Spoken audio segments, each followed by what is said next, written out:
Great. Okay, well, good morning, everyone. Welcome to the Criminal Justice and Public Safety Committee for Monday, March 15th, the Ides of March. We're going to start off by having committee members introduce themselves. And I'm going to go right through the screen. And first of all, I see Representative Newman. Sorry, Representative. No problem. I was just going to close the shade because I was getting the glare here. I'm Dan Newman, District 76, which is Belgrade, Rome, Mount Vernon, Fayette, Vienna, and Wayne. Thank you, Representative. And my co-chair is here, so I'm going to have Senator DeChambeau introduce herself. Whoops, I apologize. For some reason, I thought I had a half hour to do. So, yes, I'm Senator Susan DeChambeau from District 32, which is Biddeford, Lyman, Dayton, Arundel, Elford, Kennebunk-Port. I hope I didn't miss anybody. Yes, Representative Warren, did you, is everybody introduced? Not yet. We were just starting. Oh, do you want to continue? Because I don't know. Okay. Sure, I will. Sure. Representative Pickett. Yes, good morning. My name is Dick Pickett. I represent House District 116, the towns of Canton, Dixfield, Hartford, Peru, and Mexico. And it's mighty cold in their hills. Representative Rudnicki. Oh, whoops, it went on mute. Oh, there we go. Good morning, live from the State House. I'm State Representative Shelley Rudnicki. I represent House District 108, which is Fairfield, Mercer, and Smithfield. And after last week, we really need to get back together and be in person. Representative Morales. Good morning, everyone. I'm Victoria Morales. I represent House District 33 in South Portland. Representative Costain. Good morning. I'm Dan Costain, represent District 100, which is part of Etna, Dixmont, Newport, Plymouth, and Corinna. Representative Reckett. I'm Representative Reckett. I represent District 31 in South Portland. And I'm going to be on mute a lot because there's hammering happening in the next room, putting up a wall, new walls. So I'll just try to save you the hammering sounds. I'll stay on mute as often as I can. Thanks. Thank you, Representative. Representative Lookner. Morning, I'm Grayson Lookner here in Portland, District 37, out around the Jetport and the Fore River. Thank you. And I'm Representative Charlotte Warren. I represent the city of Hollowell and the towns of Manchester and West Gardner. And we have with us Deb Fay and Jane Orbiton. Deb is our committee clerk and Jane is our committee analyst. So thank you both. And we are going to start off this morning back at the budget, and we have Commissioner Liberty here and other folks from the DOC. Thank you so much for being with us. And good morning. So, Jane, as I remember, we were going through and we didn't really tackle this with as much fervor yet as we did the DPS. And I know I have some notes where we have some questions. Do you want to just walk us through, or do you want me to do that? What's the best process? I went through my notes from the last time we met, and so on DOC budget. So I can just give you a quick rundown of the issues that I saw. You had not been through in each initiative and identified ones that needed to be talked about, ones you probably were in agreement on. So that you haven't done that with this department yet. There was information, generally information was requested on the history of funding in some different accounts, like the department totals, that question. There was information requested on supervised community confinement program data. the department did send some data on that, an adult services report. I resent that to you about a half an hour ago. But I sent it to you last week, but I just, since I couldn't find mine, I thought maybe you couldn't find yours, so I resent it.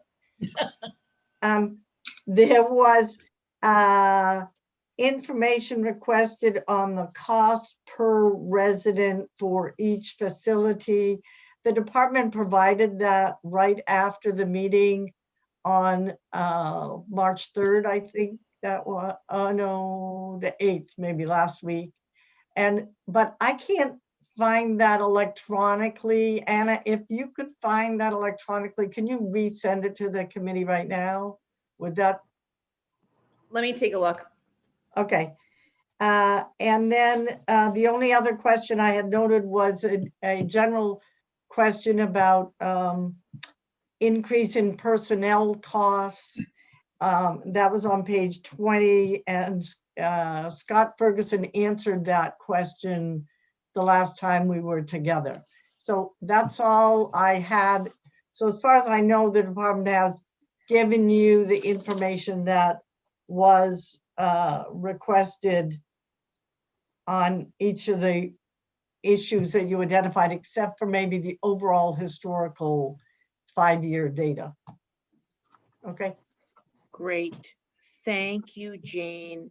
I also see that right off, I'm looking at page 1. I want to come back to SCCP because we actually asked, I did see this report, but that doesn't actually answer the question that we did ask. So I'll come back to that. I've written a note about that, but let's get right to the questions specific to the budget. I saw that Representative Rudnicki, I took notes on page 1, had questions about the increases on the general fund budget. And were you saying that that was what Scott Ferguson already answered?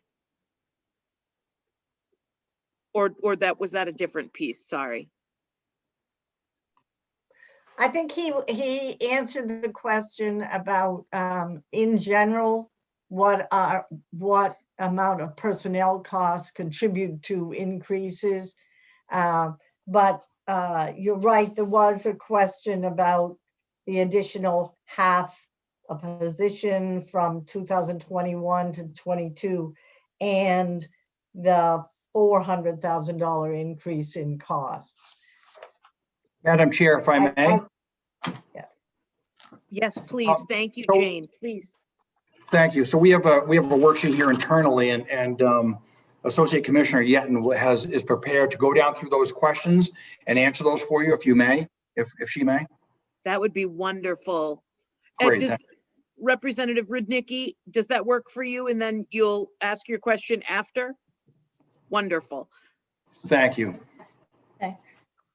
Good morning. So I have a list of questions here with our responses. So I'll just go through them. If you guys have questions along the way, please let me know. The first question we had was, what are MDOC's fixed costs?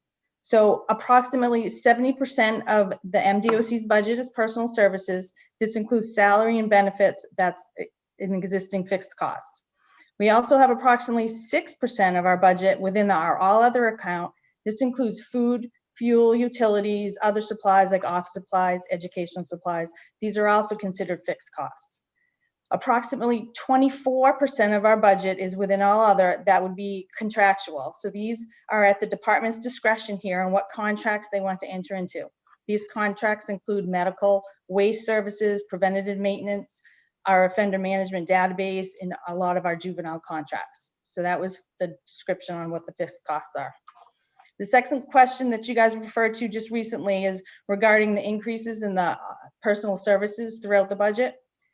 From fiscal year 20 to 21, there was a 5.3% increase. This was primarily due to the salary increase that was given to employees at $2 an hour. From fiscal year 21 to 22, there was a 2.4% increase.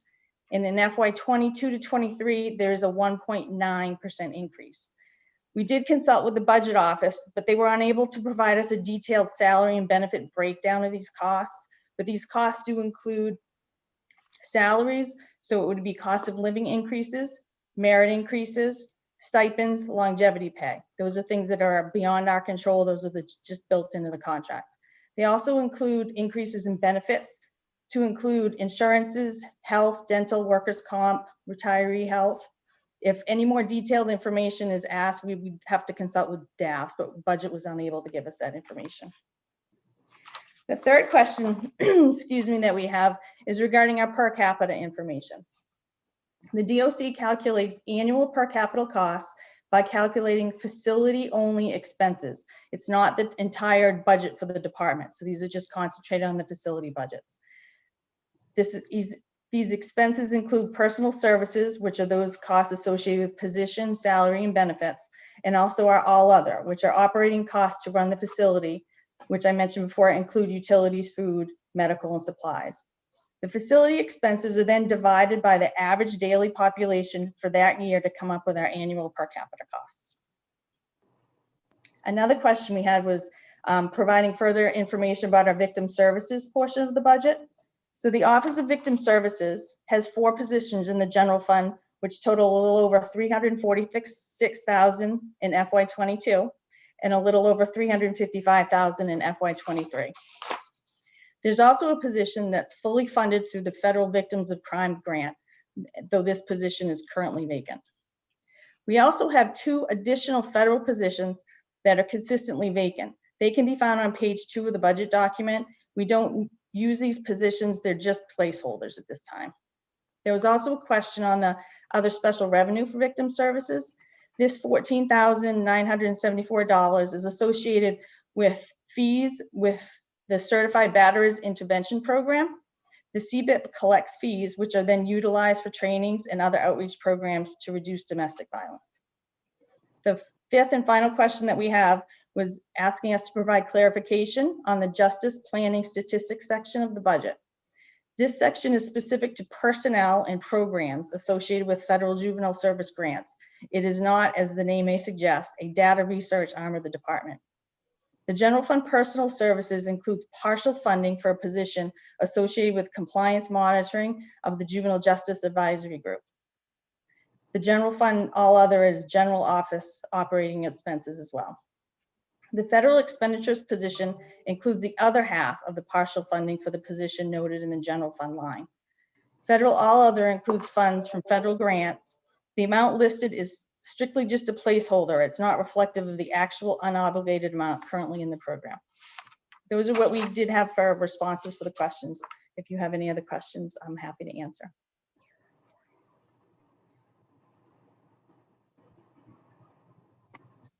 Thank you, Associate Commissioner Yeton.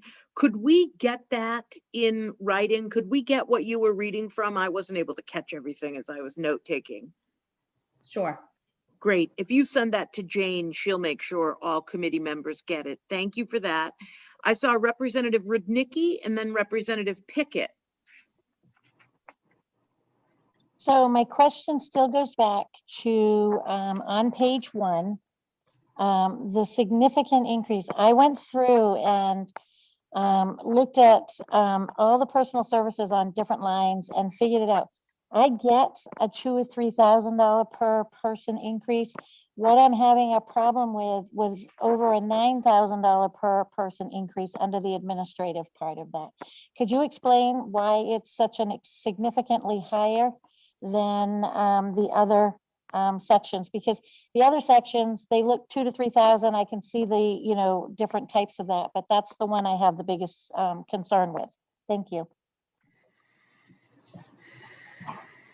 Sure. So on that first page, the administrative account, I would say reflects just the number of positions that are held in that. So as I had stated in my response, the percentage of increases are from FY21 to 22 is a 2.4% increase. So it would depend on the number of people in those positions. And 2 years ago, when we budgeted those positions, it depends if there was somebody that wasn't in them at that time, the budget would have been at a certain pay amount. But when we go into further, if we've had somebody in that position, that budget would have to increase for their whatever pay step they're at. So when you do the budget 2 years ago, those positions may or may not have been vacant. So they're budgeted at a certain amount because obviously 2 years, we're trying to predict the future. And if we have people come in that are hired at a higher rate than the previous incumbent, those would also increase as well. So how many went unfilled and are now filled? Sorry, I'd have to pull that information. I do not have that off the top of my head.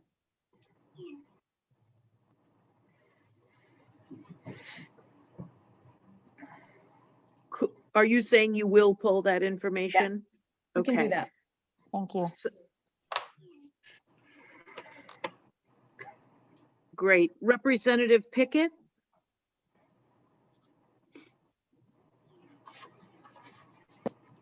Yes, I was going to ask the same question you did to see if we could get that right, because I had the same problem. Great, Sure. thank you. And I would like to go back to, I'm on page 16 for everyone. It was the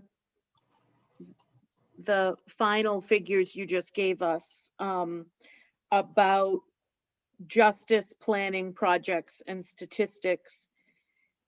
Can you give that to me again? I'm trying to get a sense of this. I hear what you're saying, that this isn't actually the same as it's listed as. So this is specifically has to do with juvenile justice? Karen, if I could have Colin step in and answer that question, please, Madam Chair. Please. I think, good morning, everyone. I think what you're asking, what I can tell you about the juvenile justice positions is that historically, we've had two positions that served the JAG. One is the juvenile specialist position, who is the coordinator, if you will, of the Juvenile Justice Advisory Group, who serves the chair and the group. And then historically, we had also a compliance monitor. And so recently, within this last year, we combined those two positions. And so now we're at one position because the duties of the compliance monitor really is quite small, and that work can be completed also by the specialist position. So we are now in the future going to have one position. But the basically what that means is that the JJAG gets a federal allotment, and then only 10% of that allotment can be used to fund a position. The remainder of that needs to be come up underneath by our funds, the Department of Corrections funds. And so that's what's funding those positions. And then I don't know the remainder of the federal allotments. If you see those federal expenditures, again, those are only placeholders. There's nothing in those accounts. Those are just placeholders. They're empty accounts. And from what we can tell, the numbers in those, as placeholders are based on historical funds that have gone into those accounts, over the last 5 to 10 years. So are you telling me, so I'm looking at figures of $1.7 million, all said and done over 2 years for the general fund and the federal. And you're saying that those are just empty accounts that we're putting money into?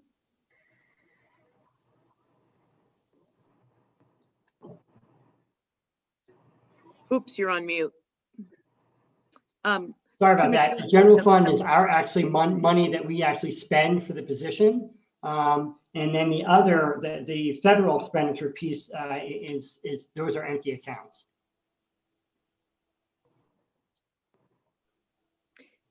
Tell me what you mean by empty accounts, please. Sorry.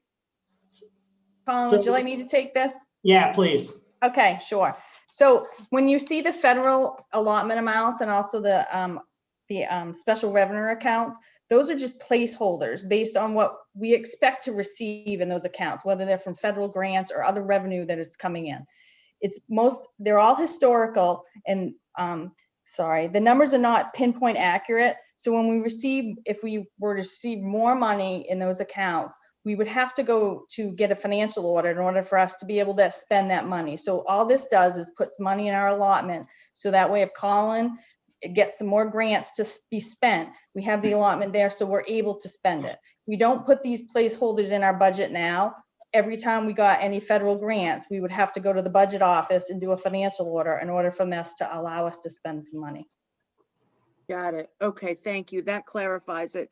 How hard would it be to get, actually, I could just probably ask Mr. Ferguson this. I don't know if he's here or not, but I should email him. I think what we actually need are the actual expenses up to this point of the year. It seems Chair? like we've got, excuse me, 1 second, Commissioner. It seems like we've got a bunch of places where you're asking for funding, you're getting funding, we're not using funding. I can tell you right now, that's what I'm looking for, because we've got places that we don't have funding. And I'd like to see some of that moved around. So do you want to ask Mr. Ferguson to get us all of the actuals, or should I do that on my own? Madam Chair, if I may, I have the Deputy Director of DAF's Service Center, Mitch Boynton's with us, and he may be able to clarify that. Mitch, are you I'm there? still going to want the actuals, but the Yes. clarification would be great. Hi, Mr. Boynton. Yes, hi, how are you doing? Good, how are you? Not too bad. So you want the actual expenses for the year in the federal fund? I think we need it for the entire budget. For the entire budget, okay. I'd like to get a sense of how many of these positions are actually empty. You know, we're talking about a rather large budget here. So I'd like to get a sense of the entire budget proposal that was given to us, which is a lot of pages. The actuals, it's 112 pages, I believe. The actuals for every budget line. What's been spent to date? Okay. So sorry, my video froze up, so I shut that back off. Okay, thank you.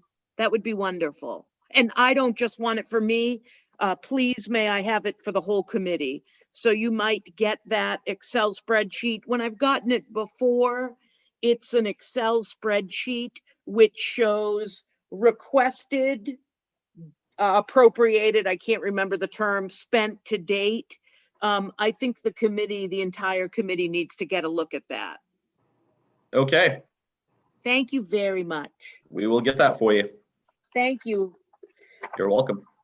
Any more questions from committee members? Excuse me, Representative Reckitt.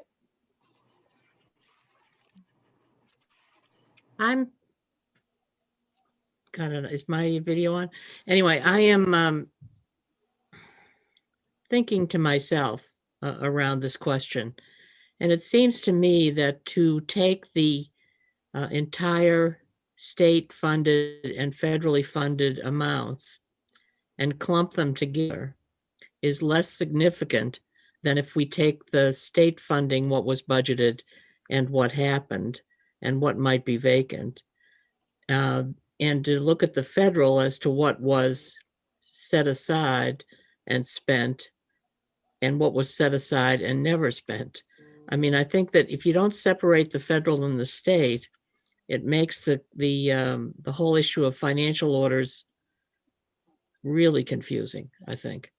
I mean, I'm familiar with the whole struggle over financial orders just because I lived through it on the Judiciary Committee back when LePage was governor and there was this World War III going on about them. But the point is that what we're looking at here is the entire state budget on paper, but the reality is the state budget money. And then what happens to the federal, we can't always tell until after the fact. And I understand why the commissioner, and I would do it myself if I could on various occasions, is decide that because we have to have permission and it takes time to get that when the reality strikes of the federal has provided us a position, money for a position that we knew we wanted and needed, but we can't spend the money because we don't have the financial order. This way we avoid that process. And I think it's, I mean, if we were to find out that, you know, all of these projections were, you know, in the toilet, then we would shift the whole thing around. But to me, what's important is the difference between what happens with state money one year and state money the next. And then if you want to look at the whole Megillah, that's another thing. But it's not as significant to me as looking at what we're doing with state funds. I don't know if that makes any sense to anybody but my brain that's been playing with these figures for decades. Not in It the makes state. perfect sense, Representative Reckitt, and I'm really glad that you brought up that point. That when we're looking at the actuals, we'd like them broken down in the same way that they're presented to us here. So, so that we can see the federal in a different place than the general, in a different place than the special revenue. What was requested, what was given, what has been spent to date. And all of us have had multiple different levels of either jobs or municipal service where we understand why you keep money in a certain account for federal grants. We want you to have that. Absolutely.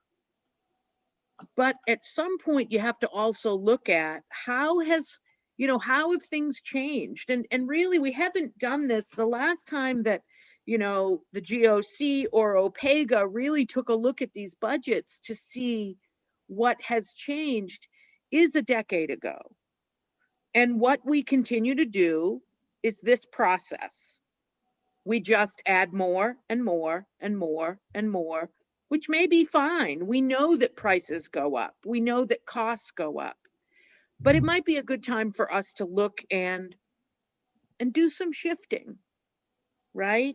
One of the pieces that I feel concerned about, and I think I'm not alone in this, is you guys have a great plan for shifting around juvenile justice. And we heard you present that the other day.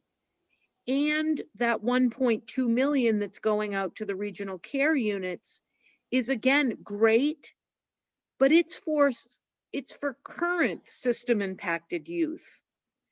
And what I'd like to see us do is figure out a way to help people that are possibly headed to be system impacted youth, unless we figure out a way to intercede now. And so if there are some of these funds that we're just continuing to say yes to, and they're just going into an account, let's use those funds for what we actually need. And do it in the same way that we're doing this, is have a conversation about it. I see Representative Newman and Senator DeChambeau. Yes, thank you, Madam Chair. I just want to go back real quick to the personnel stuff. And I know they said they're going to try to get us some other numbers, but I'm still having some trouble with this because I looked on page 1 and took the personnel cost, and between 2021, 21, 22, you're talking very close to a 7% increase for 49 to 49 and a half positions. But if I go to page 5, just to use something comparable with 54 positions, which is a Boulder Correctional Facility, from those same two years, it's only about a 2% increase from those two numbers. So I really need something that's going to explain to me why it's such a big increase on that one sheet, on that one first page compared to the others. Unless the administration is getting paid 5 times the amount of everybody else, it just does not make sense to me. Thank you. Thank you, Representative. We'll get that clarity for you. Thank you, Commissioner. Representative Newman, I wanted to write that down. Were you looking at 2021 to 21-22 on both of those pages? Yes. Thank you. 2021 and then 21-22 is where I came out with those percentages. Thank you for that. Senator DeChambeau. Thank you. Let me put my hand down. This is a yes or no question. I've not really had to deal with any federal or Department of Corrections funding. All I ever did was ask for more. But I'm thinking about, having worked in the municipal part, when you get a federal grant, is there such a thing as a matching funds from the state? I mean, do you have to show that, demonstrate that with the federal grant? Yes, Senator, all of the grants are different. Some require matching funds, some require a higher percentage of matching funds. So it's variable depending upon the grant.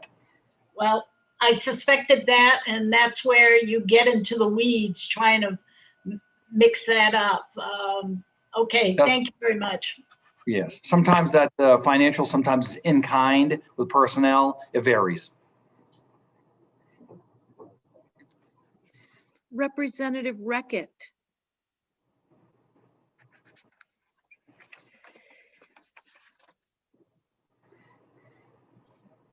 My other question, I mean, probably, I don't know to whom, is are positions in the administrative section of DOC less likely to be under negotiated contracts?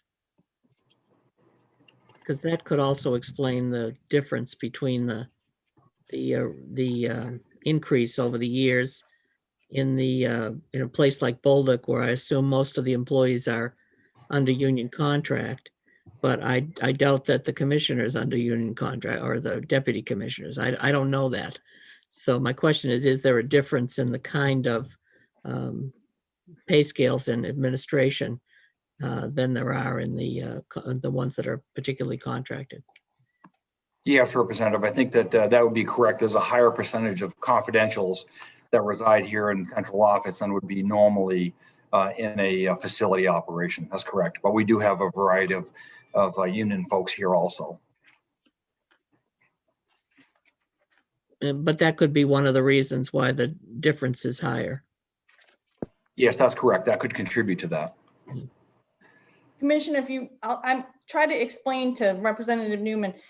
So 2 years ago, when we did the budget, so if you're looking at our history in fiscal year 21, out of those 49 positions, I don't have the answers, I can get you these, but there could have been 10 positions that were vacant, or they could have been 10 positions that were at a pay scale range of, say, a pay range 2 or 3.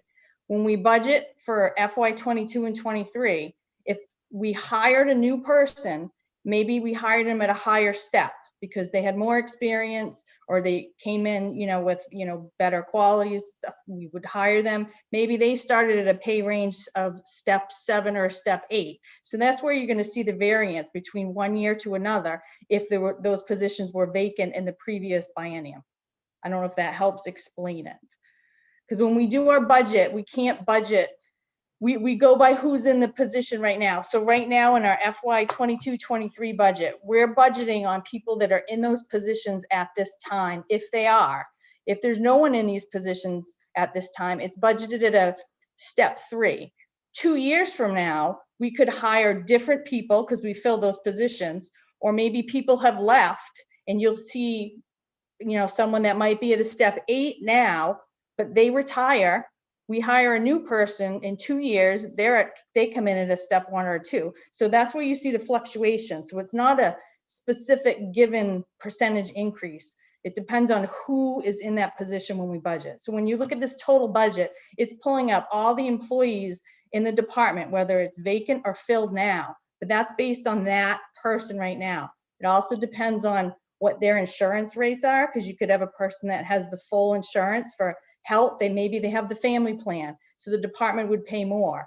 If we hire somebody 2 years in that same position, but maybe it's an individual, we wouldn't have to pay as much because their health insurance is lower because they're an individual. So those are the fluctuations that you'll see in the pay. I don't know if that helped or made it worse.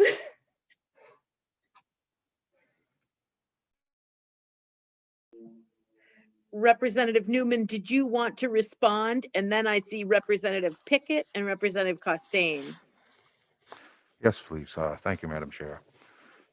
It still doesn't make sense to me why it's one department or one section of this budget. I would think that would carry over to every place you have personnel, that you hire new guards and or have a position open or anything else. It still doesn't make sense that if you average it out, all of these other ones for the two-year increase run $2,000 to $3,000 per person as an increase, but this one section runs $9,500. So I'm having trouble finding out why it's such a high rate for that one section of the budget.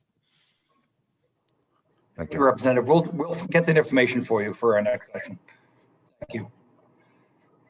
Representative Pickett and then Representative Costain. Thank you, Madam Chair. Not sure. I guess I could ask the commissioner this and he can pass it off if he needs to. Listen very intently to all the good questions and the good information being asked for, but where I really want to dig down on is I understand the need for vacant position placeholders. I understand that. But how many of those positions do you have that are just kept? Do you keep one or two, or is there some that you've been keeping year after year after year? Because those are the ones I'm interested in, is the ones that have been carried for a long time, because I know I would have loved to have had a placeholder position in my municipal budget for police to be able to grab somebody, but that wasn't part of the way they run municipal governments, putting placeholder positions in. And I do understand when you have when you're looking at federal monies and that kind of stuff like that, I understand that. But I need to know how many of these positions have been vacant and have been held for a number of years, because I really think that's where we're going to get a clear view of what's going on and what you folks are doing, what you're trying to do, not hamper you from doing what you're trying to do, but possibly try to loosen up some funds that are going into something that you may never use to possibly use for something else, or more importantly than that, possibly even use to be able to save the taxpayers money in the long run. Representative, good point. I'd just like to say there's a distinction between federal monies that we just have just an empty account that allows us to receive and spend federal monies, which fluctuate from year to year from depending on the state and federal philosophies of expenditures for those particular programs. And then we have vacancies, and many of the vacancies, in fact, most of the vacancies are like at, for instance, at Maine State Prison. There are 26 vacancies currently due to recruiting and retention challenges, and those remain open as we continue to try to fill those vacancies. One of the ways that, if there's a vacant post, those are fixed posts.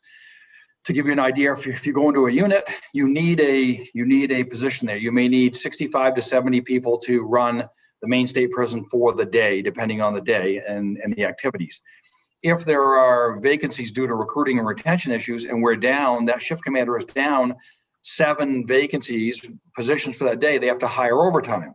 The way that they pay the overtime is through those vacant positions sometimes. So some of those positions, although vacant for a period of time, that vacant post needs to be filled, and often we convert those positions, the money that we have for those positions, into overtime to actually fill those posts. There are some other vacancies in the department that have been vacant for a little bit, some longer than others, and we'll provide a vacancy list for you, which also includes the duration of that vacancy, so you can have clarity next time we speak. Okay. Thank you, sir. Thank you. That's great. Thank you, Commissioner. Representative Costain. Thank you, Madam Chair. I guess my question is probably to the Assistant Commissioner. What would the pay grade or pay rate difference be between somebody that's in the third step, or you bring somebody in on the 8th step that you were talking about? Can you give us a general idea, It or would depend. provide us a step sheet at some point? Yeah, we can provide that information. It varies for depending on what position. Generally, from step to step, it's usually about a 5% increase, generally, but it depends on, all positions are a little bit different, but we can provide you that information on some of the specific positions we have at the department. Great, thank you. You're welcome. Representative Pickett, do you have another question? Okay, No, thank you. okay. Other questions? Seeing no more questions along that particular theme, we did receive the adult report. I can't remember what it's called, but Jane sent it back out to us. Thank you for that. It doesn't answer the data requests that we had about SCCP. And so would it be helpful to you if we reiterated that data request or sent it back to you via email? Please, yes. Okay. Representative, specifically, what were we missing in that data for you? We're looking for the demographic detail of who's out on SCCP, right? So we've heard that we have the figures that you've done an increase of folks who are out on supervised community confinement program, but basically what you might imagine we're interested in, where are they out from? So which location, ages, gender, racial information. That is sort of the information that we requested to get a picture of the individual populations who is being released on SCCP. What does the trend look like? Does that make sense? Very clear, thank you. Thank you. Other questions from folks? Representative Warren? Yes. I'm listening to what you just asked for, and I'm going to say what I'm thinking, which is what you'll see is those people that were approved for SCCP. You'll get a picture of that. What is also interesting is who got denied and for what reasons. That it will, I'm guessing it'll show two different pictures, but it's what goes into, and it's months and months of letting someone come out. And I'm not going to apologize for saying these things, but that's the reality of it. Two people can apply on the same month. One will get it, one won't. And so the question is, what was missing that did not make it to there? And you could do it on gender, you could even do it on race, but for me, it explains how much goes into approving someone to go out. And it's probably not because of gender or race or anything. There are other variables that have someone deny going into a program. So I just, one set of figures doesn't tell the whole story. That's where I'm coming from.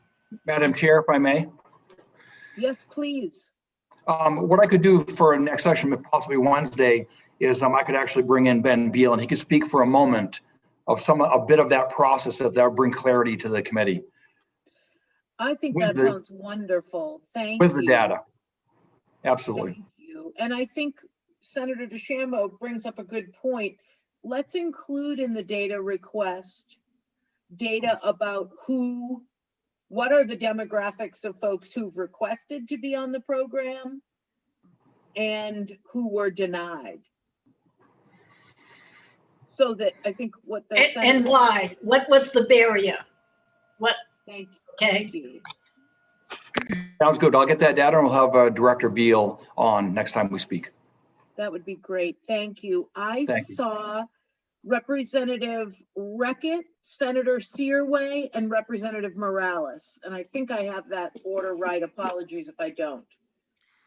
Yeah, I just quickly wanted to point out to people that on page 33 and 34 of the adult data report that was sent to us this morning, there is a pretty thorough data on the sex and race of the people who are out on, I think, on SCCP. It doesn't answer the question you just asked about who was denied and why, but it does answer the question of, you know, what's the gender and race of people who are out now on SCCP, I think. It's under the adult community caseloads as of January 5th. Am I looking at the right thing, Commissioner? Is that where the data, is that SCCP? You're on mute now. So I don't have that data in front of me. I'm not quite sure, but I'll provide that for you next time we meet. yeah, Representative, I have it open. I'm sorry, what page were you talking about? I've got I'm the talking document. about page 33 and 34.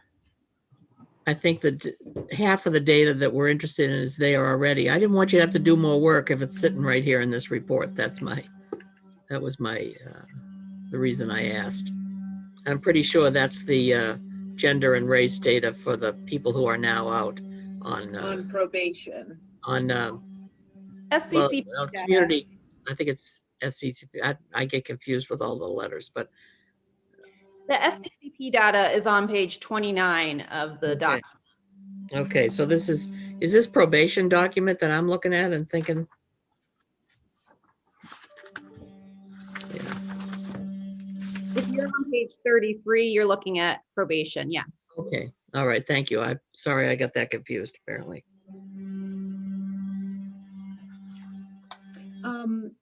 Senator Searway. Thank you, Madam Chair.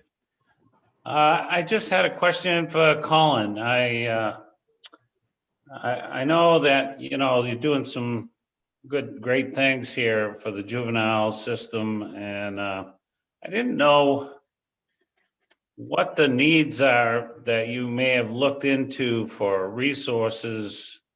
I know, you know, you can send them for counseling and whatever, but what, you know, we used to have places they could go, and a lot of times judges would even send them there.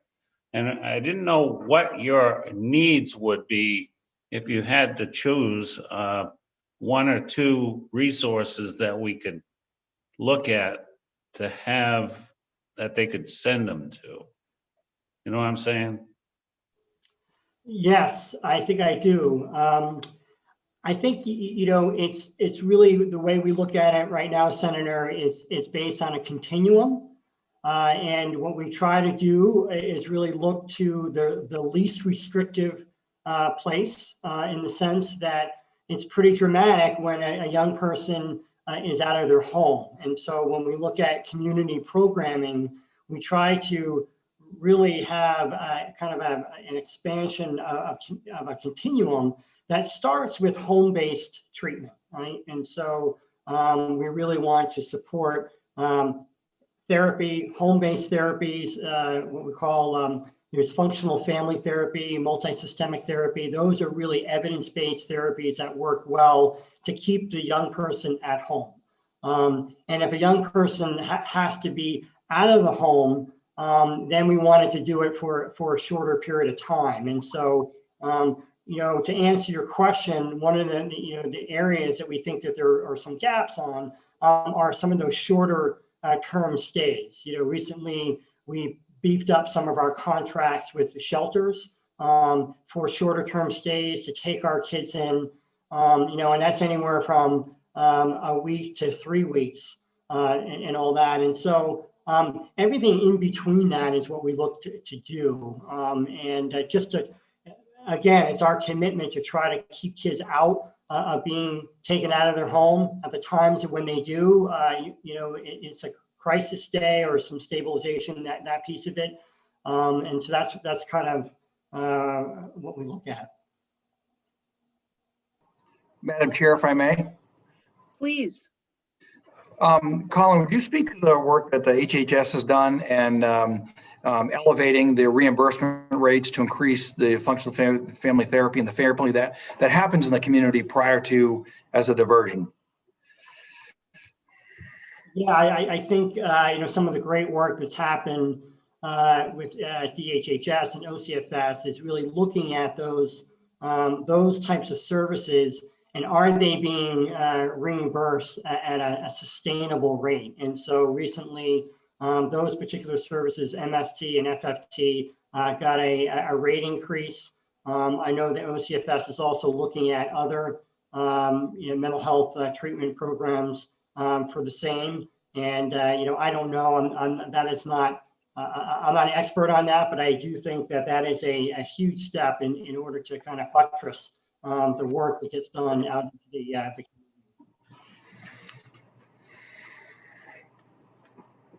So did you say that MST and FFT have gotten a rate increase?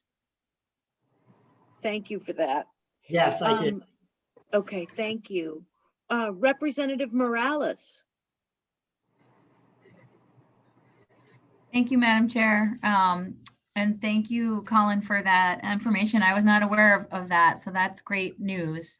Certainly want to know more about what that looks like, because that's what we're hearing from providers is that they have space. We have beds, we just don't have staff.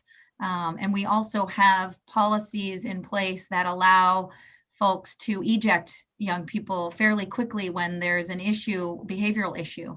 And then that sends them back right into Long Creek. And we want to do everything we can to support them so they don't have to do that. So I really thank you for that. I think just commenting on what Senator Searway was asking as well, and then I do have a question, but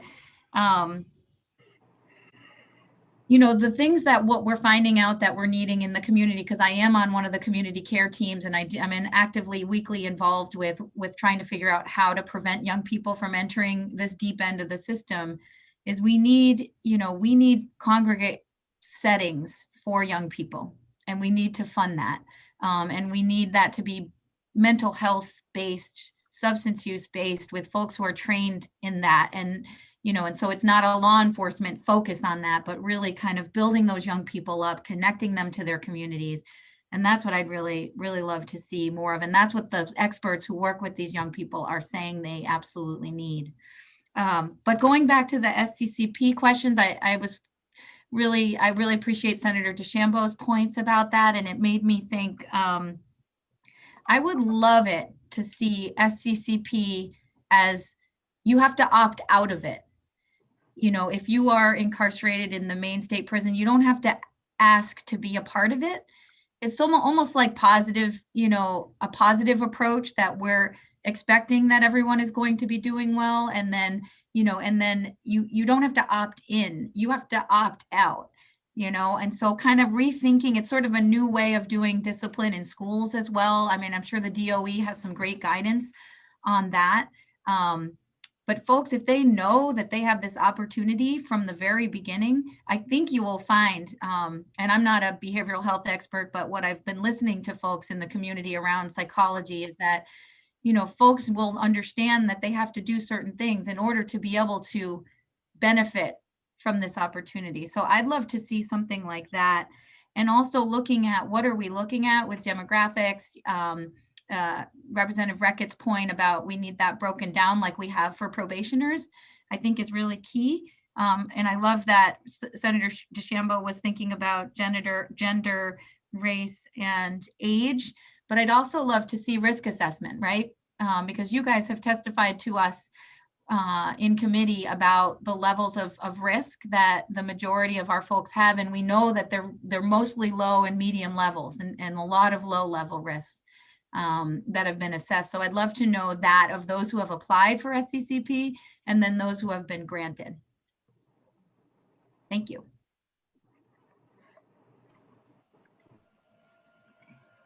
I see next up, Senator DeChambeau and Representative Pickett.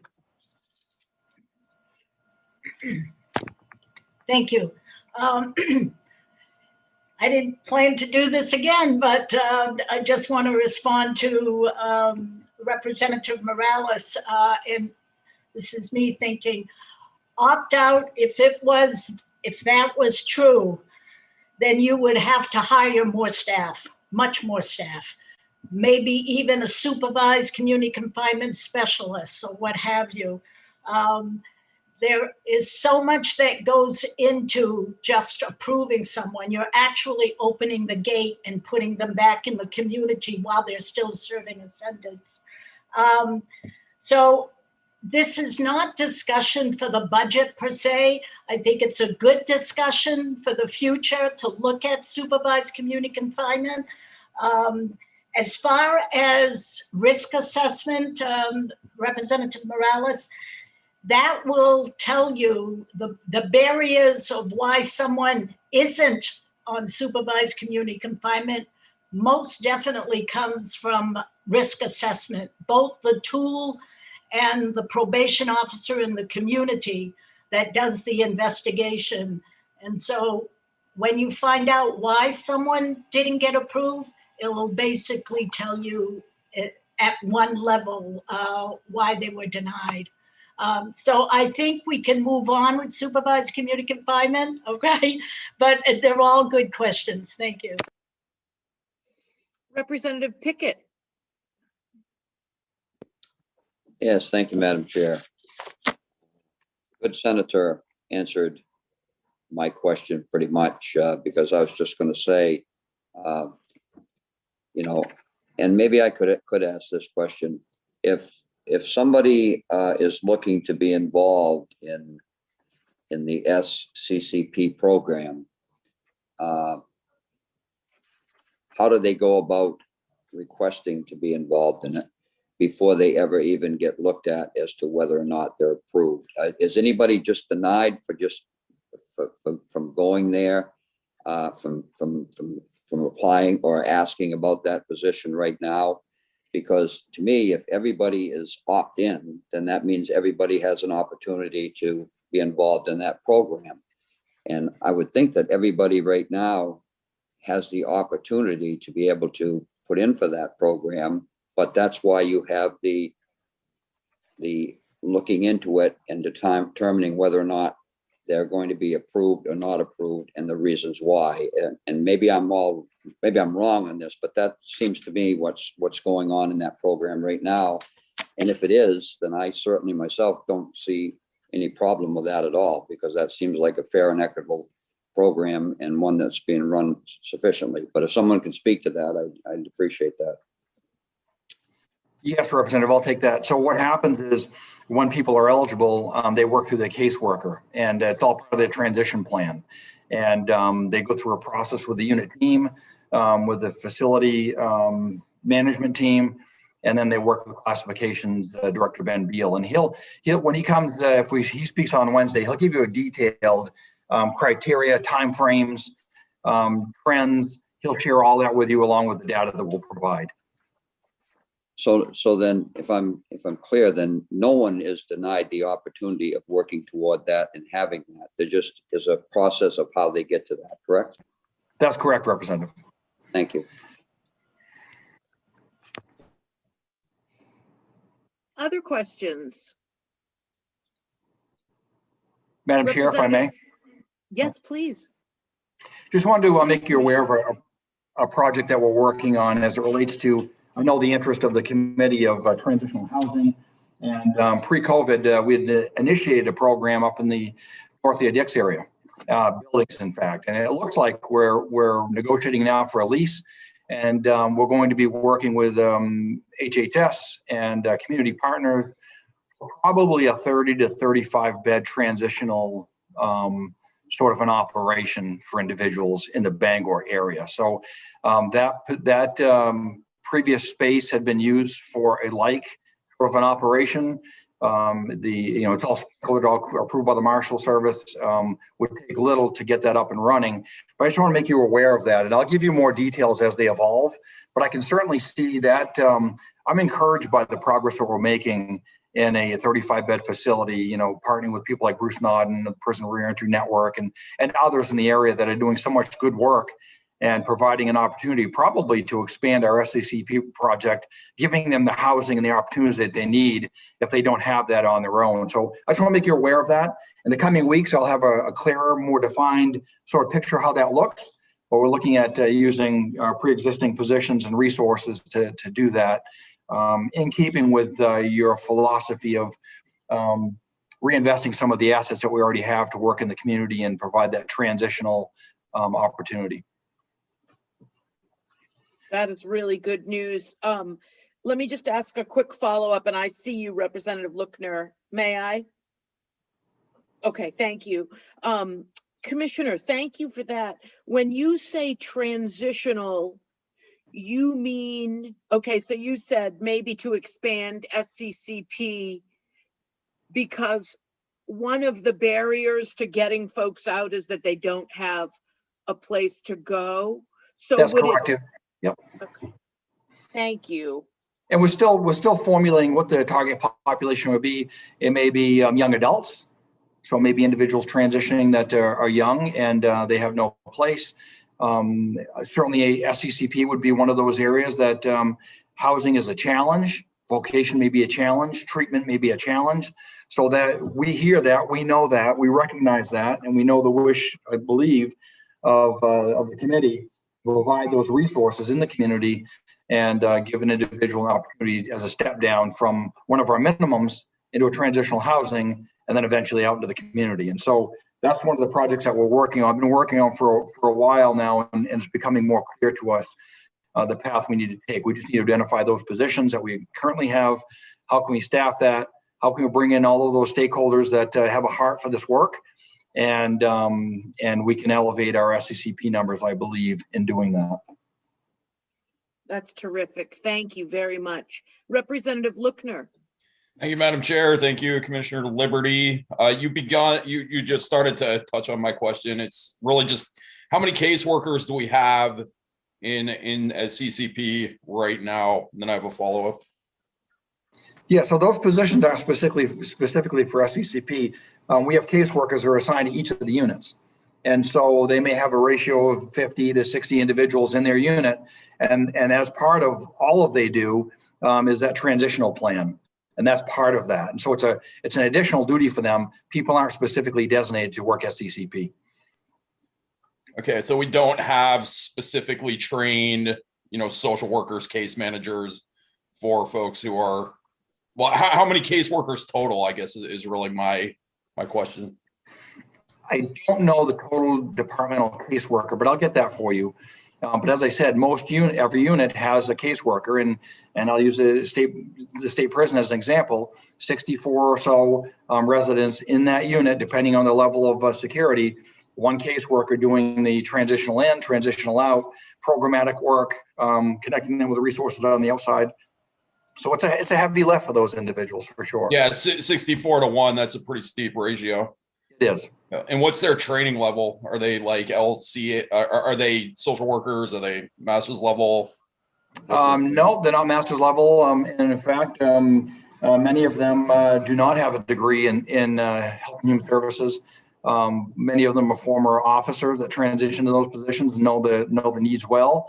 But it's a variety of backgrounds. As you can imagine, as we recruit and retain in a correctional environment, it's difficult to get individuals in those positions. And so it's always a challenge for us to recruit on the outside to bring people in. Some people find that work very challenging. And if they do come, they don't stay long often. Often our biggest success are those individuals that are correctional professionals and are accustomed to that population and do well in those positions. Okay, thank you. Senator DeChambeau. Yes. Again, Representative Lookner, I just want to add to what, and the commissioner did a great job in explaining that. it's not so much the training in master's level or clinical level. Geez, that would really cost a lot of money. And the fact that they are correctional officers that applied and got accepted into being a case worker, case manager. Everything a case manager has to do from day one when a prisoner comes in is do an assessment, risk assessment. That person belongs to them, as he said, coming in, going out. And the goal is treatment and also case planning. I will also tell you, my biggest headache, one reason why I said enough, is central office monitors that very, very closely. And if one caseworker is slacking, it shows up. You've got to be on your toes on that and get a case plan. And the prisoners know about case plans. So it's manageable and that caseload frankly belongs to you. So it's workable, yes. Representative Lookner. Yeah, thanks, Madam Chair. And thank you, Senator, for that. And I think that the reason I brought it up is just because, you know, I've worked a lot with populations down at Preble Street and, you know, folks like that. And you know, they're folks doing case management down there. It's a headache. I mean, it's a lot of work they have to do, but those, you know, those are master's level caseworkers and they're getting paid 15, 20, 25 bucks an hour, not much more than that. I mean, it's not like a lucrative position. And I'm just wondering, you know, why can't we provide that kind of support for folks in DOC? I would just say that those positions are difficult, and to be in a maximum security pod unit, it's a challenge for most folks to live in that environment.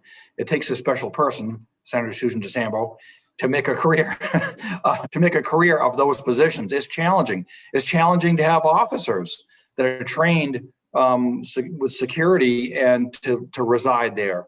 Corrections is a difficult environment, and it takes a special person to adapt and feel comfortable in that environment.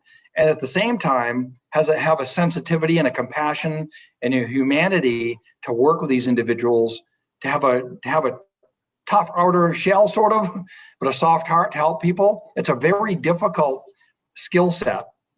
You know, as you know, it's a challenging industry. And so we try to find those people, and some people do very, very well. Some people do very, very well for a while and they become burned out quickly.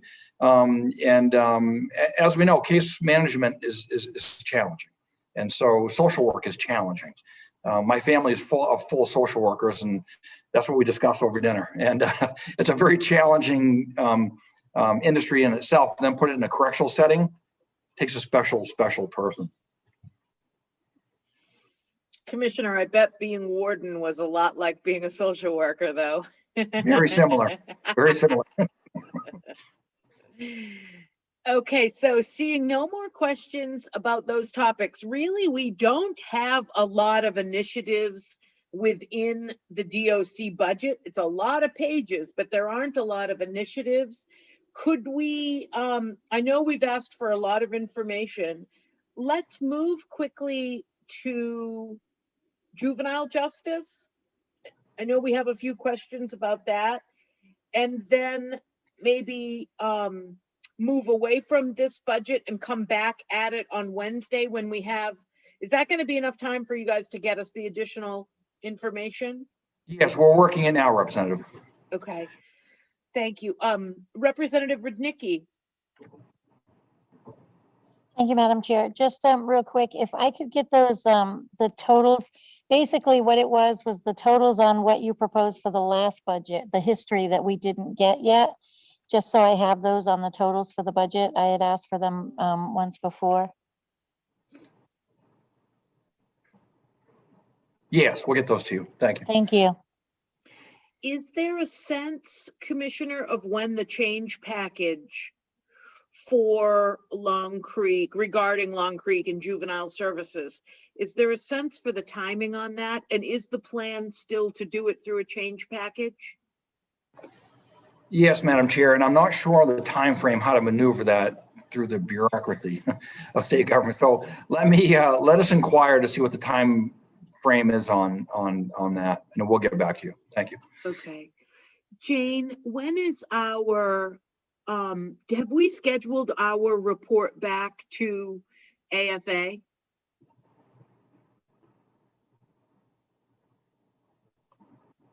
Yes. Your report is due to appropriations in writing by 5 o'clock this coming Thursday. And your in-person via Zoom is next Monday at 2 o'clock. Okay. Let me reach out. Susan and I could reach out to the chairs and ask that our written report back deadline also get moved to, did you say Monday? Sorry about that. Did you say Monday at 1 o'clock? Monday at 2 o'clock is the Zoom report. Great. So we'll keep that schedule of doing our sort of verbal report back, 2 p.m. to AFA. And one of the things that we can do is sort of just put a stake in the fact that we know a change package is coming. We as a committee would like to weigh in on the change package, just so that AFA, and I did talk to the chairs about this, just so that AFA is aware of that here's where we are as a committee right now. These are the votes we took as a committee. This is our verbal report back, but that we do plan as a committee to do a work session when we get the change package and do an additional report back. So then we aren't messing, we don't have to worry about timing. But I couldn't remember, Jane, when our verbal report back and our written, so I'll get us changed to Monday because we won't be able to get all of that done by Thursday. So that's fine. I'll include you all in that email as well. So I just had another question about the, oh, I lost it. Anybody have questions about juvenile justice? I did have a question, but it's gone. I just want to say something to Commissioner Liberty.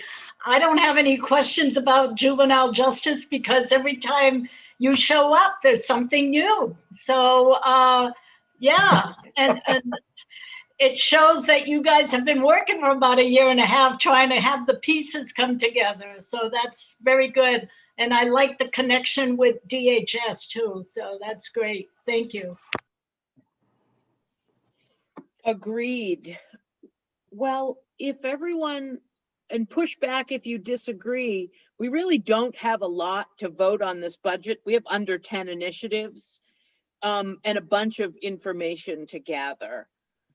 Senator DeChambeau, I'll ask you first. What do you think about the idea of taking a break from this budget now, since we know we have a lot of information to gather, and come back and vote on it with the new information?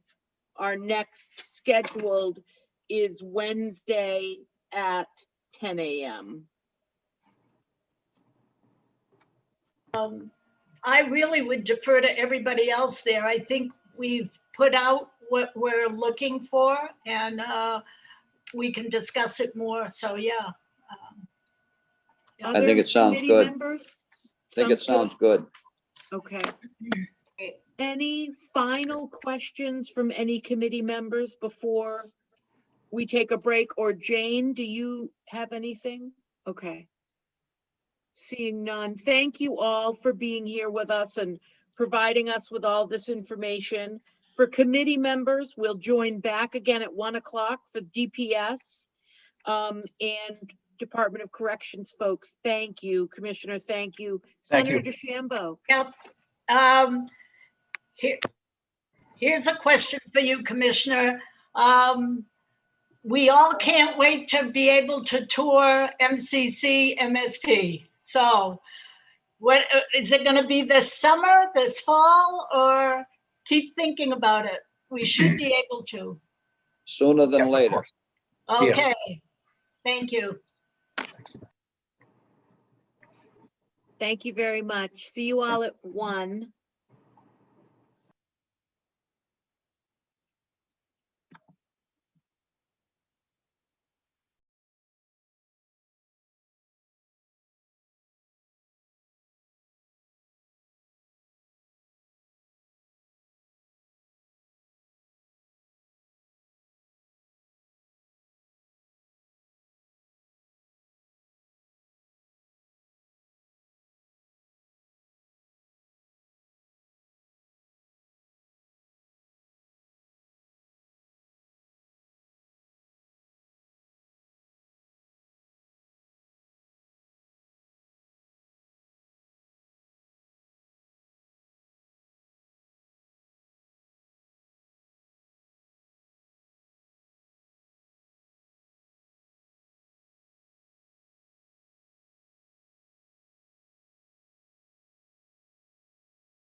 Charlotte and Victoria, you go.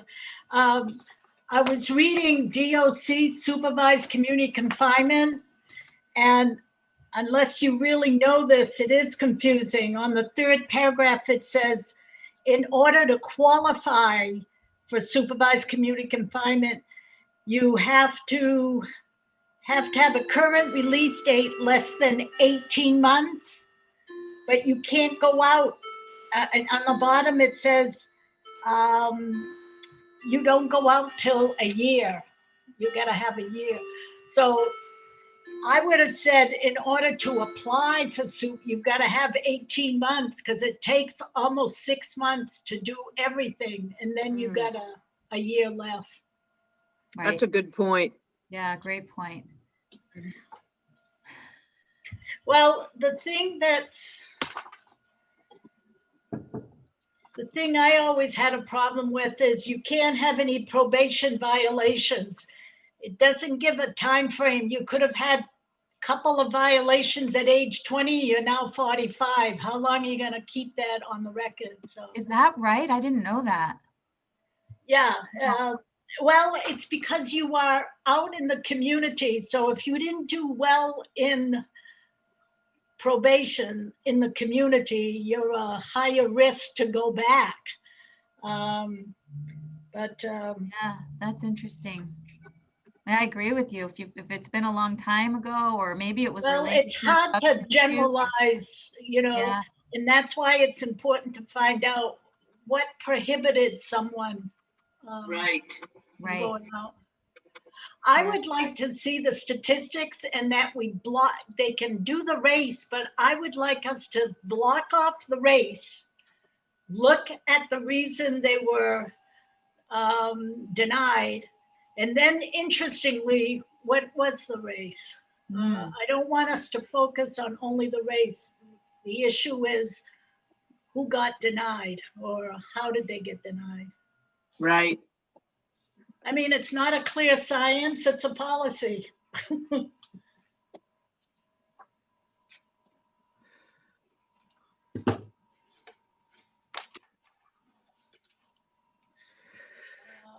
Okay, I gotta change my paperwork here.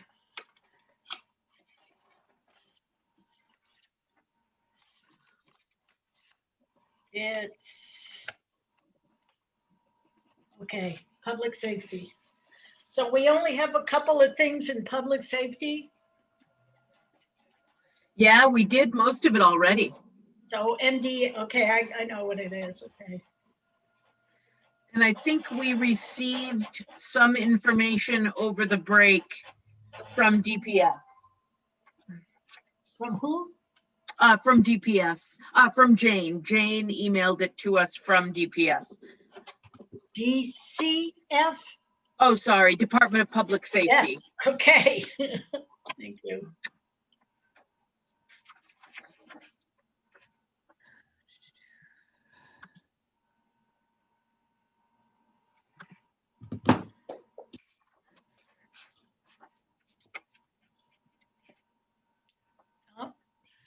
I just went outside to take a picture of the river. It's the first time I've seen the dam close. It's the first time I've seen the rocks in the river. It's really eerie. You don't hear the sound. Is it still like 10 degrees out too? I had the window wide open. I'm not, it was fine. For me, I guess. Oh my God, the wind was killer this morning. Yeah.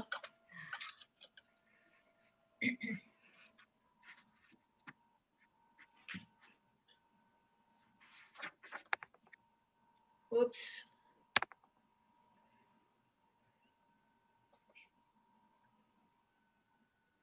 I'm trying to minimize the chat and I don't know, it won't let me. Okay, all right, nope.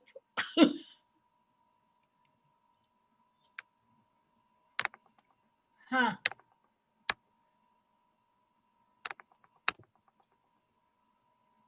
Close, okay. Oh, shoots. Got it.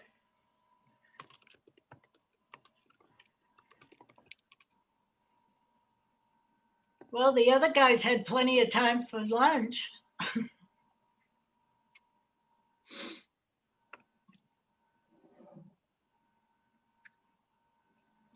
Maybe they're there, but with their cameras off at this point.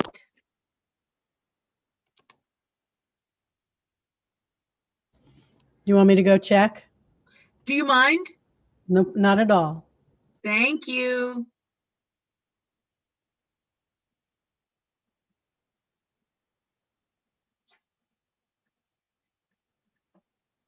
I had to ask that question of the commissioner, when we'll be able to go in? You know, I Right. can't wait for things to get back to normal. I don't ever want to sit in those seats at the Civic Center again. I'm back on that again. How are your chairs upstairs, Susan, Oh. in the fancy place? no, the chairs are plastic, and Yeah. I wish I had a pillow to lift myself up. I felt like I was like this the whole. Are those the same chairs, the gray ones? Uh-huh. I'm bringing in a pillow. I'm gonna look like an old lady, but I cannot abide that again. I'm doing the same thing. Oh my gosh, that was terrible. Poor Yeah. Bill. I feel so bad for Bill. Yeah, 'cause his Bill's back- having a MRI on his back today. Who's Bill? Our member, Bill Pluker. Oh, really? Oh, They're just finishing up the numbers and they'll be right with us. Oh, perfect. Okay, good. Sounds great.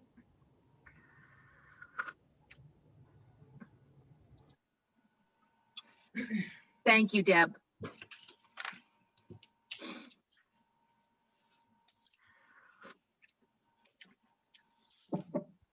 Okay, sorry about that, gang. We're all set. Perfect. Thank you. okay.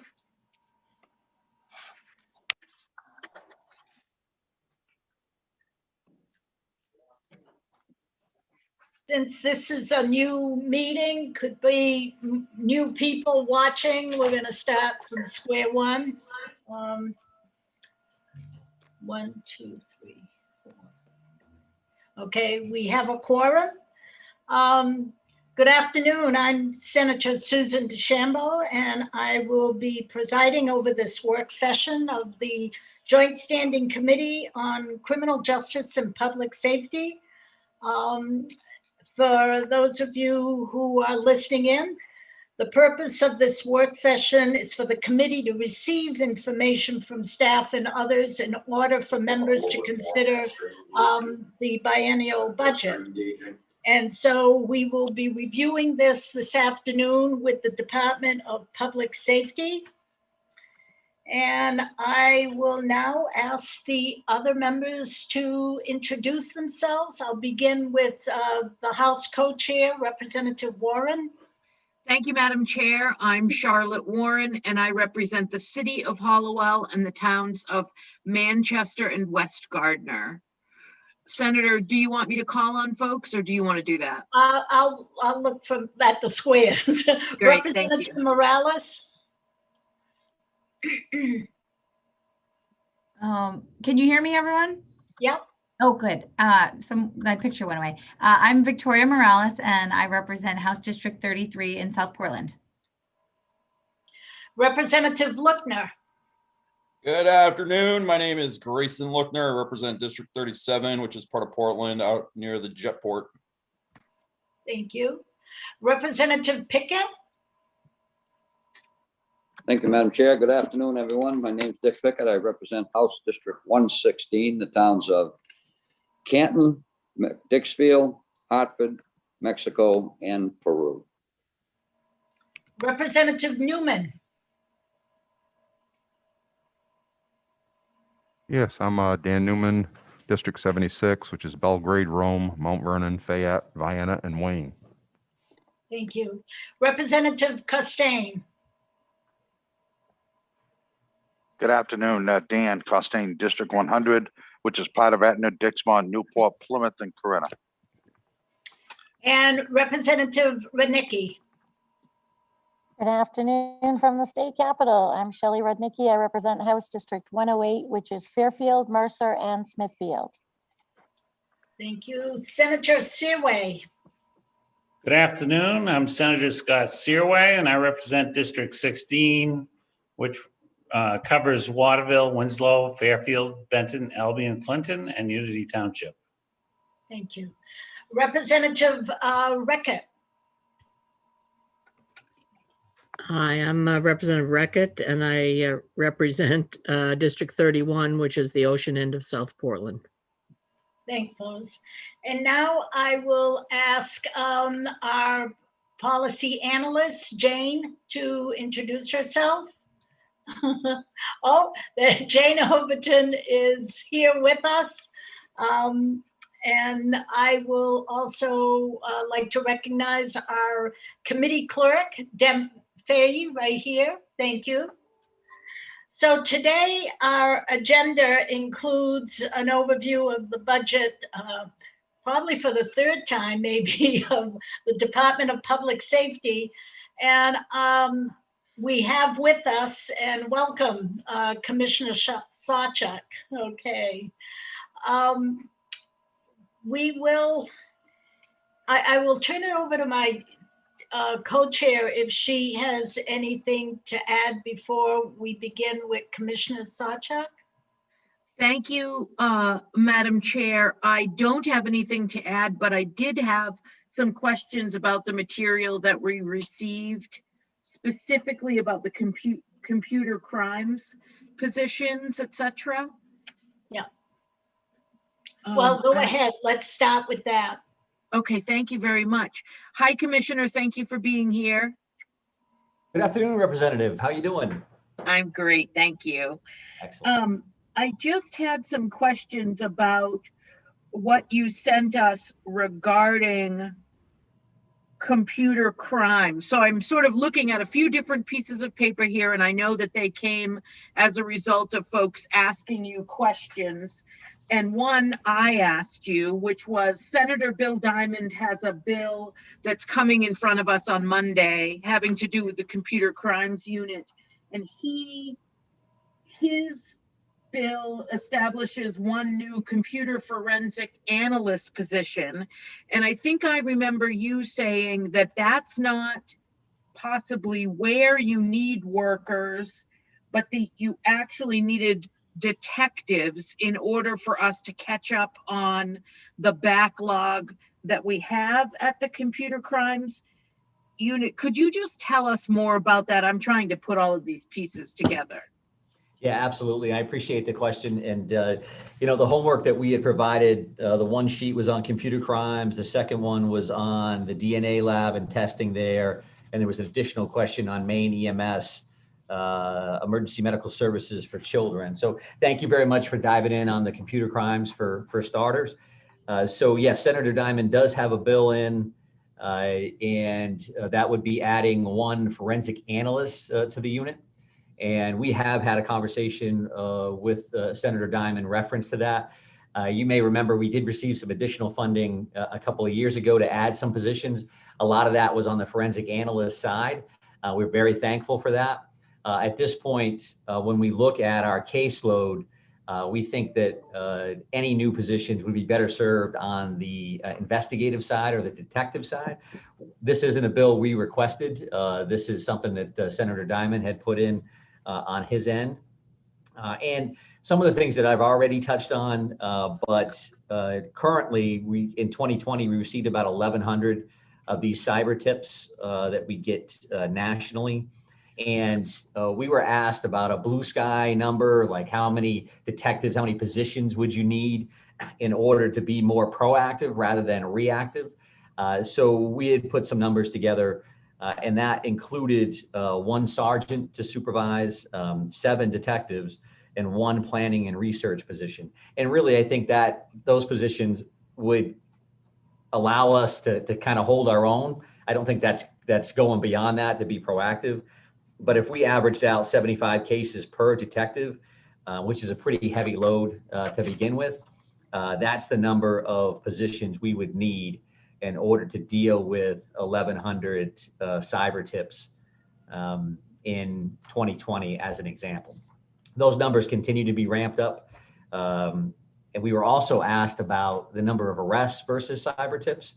And there were 43 arrests under state charges and 12 arrests that ultimately fell under federal prosecution.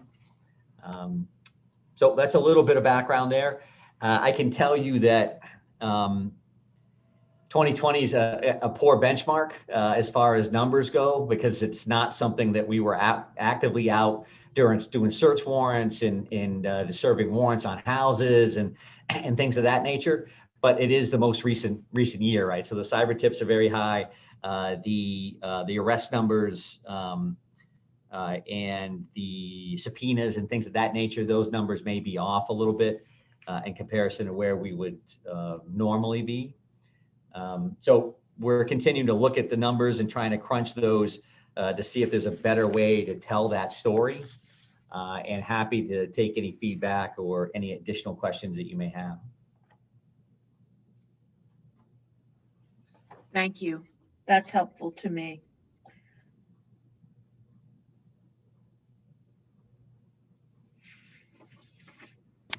Anything else, Representative Warren?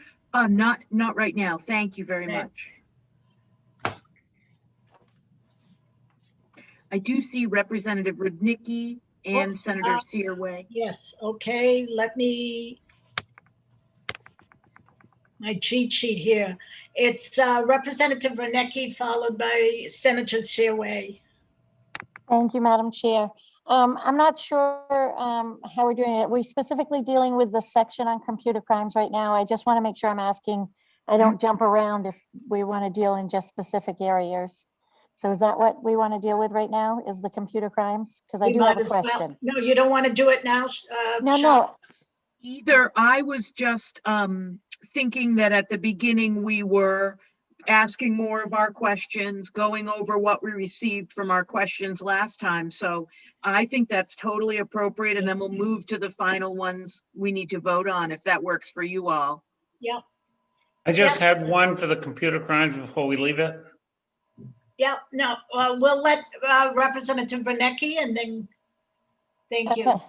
All right, so if we're dealing specifically with computer crimes, a couple of questions I just had, because I have the same kind of question on all of them, that if we go back to the personal services section of that and the increases, and I'm talking through the whole budget, and I'll do numbers as we get to different sections of it, but I'm looking at the reason for significant increases. If you add up the numbers, they just, sometimes I get a little, the amounts of the numbers don't necessarily make sense to me. I know we talked about the fact that there are pay raises in there and there are step increases and that type of thing, but some of them and in all parts of the budget, there are some areas that are significantly higher than others.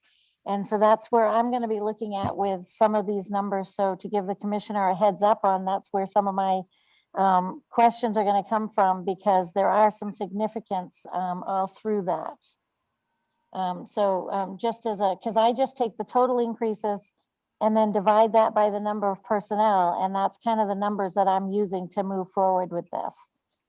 And that's just a basic, and I understand there are steps and all that stuff, but some of the shift in the money is questionable, and that's where I'm coming with that. So if you want to look at some of that from here or moving forward on some of the others is what I'm looking for.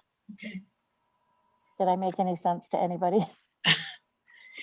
So okay, let's ask the questions. Do you have something specific right now? Well, if we go specific, just to give you an idea of what I'm looking at, if you look on the baseline positions under the computer crimes, you have an increase of about $85,000, yeah, about $85,000 increase. So from 2021 to 21-22. And if you divide those numbers out by the number of positions of 12, we are looking at a $7,000 increase in that year. And then the next year, so a total increase over the total biennium is $9,700 per person. So my question is, that is a significant amount of money. Usually I would look for a $2,000 to $3,000 increase, per person, and it's the same way all the way through, is kind of what I've been looking at. So I just, I want, if we can get some, what it looks like to me is there's a padding of the budget there a little bit. I mean, I might as well come out and say that's what it seems like, and that's why I'm looking at it. It's not just here. I mean, I look at it everywhere, so. Representative Renecki, could you give us a page number? Page 40, because that's where the computer crime stuff is. It's on Okay, page thank 40. you. I was looking for it. Okay. You're going to be doing this with the others also, right? I am, yes. Okay. Could we put that aside for just a second so we can finish with Senator Seaway, who wanted to speak about computer crimes? Of course, thank you. Okay, great. Senator Seaway? Thank you, Madam Chair. I didn't know if maybe that's kind of hitting into what Representative Rudnicki said about the 85,000. But he had mentioned about needing one more detective, and I didn't know if the 7 included that, adding the 1 or not. And that's what I was kind of wondering if they still needed the additional 1. Okay. Yes, Senator. So the Senator Diamond's bill has 1 additional forensic analyst that's in the mix. The numbers that I provided you today do not include that position. That's kind of the blue sky question that we received directly from the committee. That's where these latest numbers came from.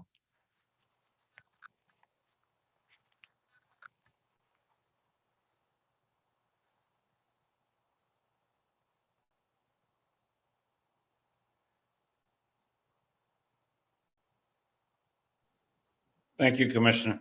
Absolutely, sir. Senator, you're on mute. Thank you. Representative Renecki, I know you're going to go through personnel things. It seems the answers are always one of format, how it gets done, not so much the bottom line, which it is. That's what you're questioning. So we could begin with what you've seen in computer crimes and ask the question. And it sounds like we've been hearing this from both commissioners of the format that is used for that. But go right ahead with the computer crime. And excuse me if Commissioner Sawchuk, Senator Seaway did have a question about that extra detective, if that's included in there. Do you have 7 detectives now? I think I just answered that one, Senator, as far as the request that the answers that we gave today. And it did not include the additional forensic analyst that Senator Diamond had proposed in his bill. So for us, the positions that I listed today, the 1 sergeant, the 7 detectives, and the additional planning and research person, that's a standalone question response back to this committee based on a question I was asked in the last session. It does beg the question for me, could you define the difference between the detective and the analyst? Yeah, super question. So a forensic analyst would actually be doing a lot of the technical work on a piece of equipment, right? So that this laptop is yours per this case. They're going in the hard drive. They're looking, 14 levels deep, very technical based.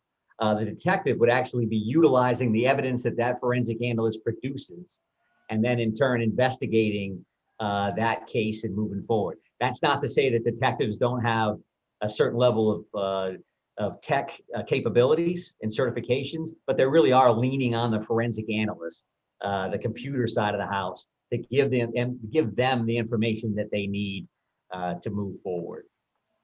And how many forensic analysts do you have? I can get that information for you. I have an org chart around here someplace. I'm happy to do that. Thank you. All right, Representative Renecki, at least I've laid the groundwork. I wanted to know the definitions. Go right ahead. Okay, so my question is, if we just look at the computer crimes section of that, the general fund, on page 40, on the top, the current budget has $1,250,565. The increase over the biennium of that is $117,260. That's the total biennium increase. If you take that total increase of $117,260, divide that by 12, you're looking at a $9,770 per person increase. Well, I understand that there are increases for raises, insurance, and that type of thing. $9,700 per person is excessive if you look at and compare it to other departments and other sections that we have been looking at. $2,000 to $3,000 an average of $2,000 to $3,000 seems to be the norm. So in some of these higher numbers is my concern as to where those higher numbers are coming from when you're looking at that. Yes, Representative, and I'd be happy to dig into that. I think we provided one example from Capitol Police that came from the budget office that broke down the percentages and where that came from. That's the first time in my memory you asked the question was around Capitol Police. I can look at this and break this down as well and see exactly where that money is going. I'm happy to do that. Unfortunately, I'm not able to do that off the top of my head for this particular unit or any unit for that matter. But I am happy to take a look at that and report back to you. Okay, thank you.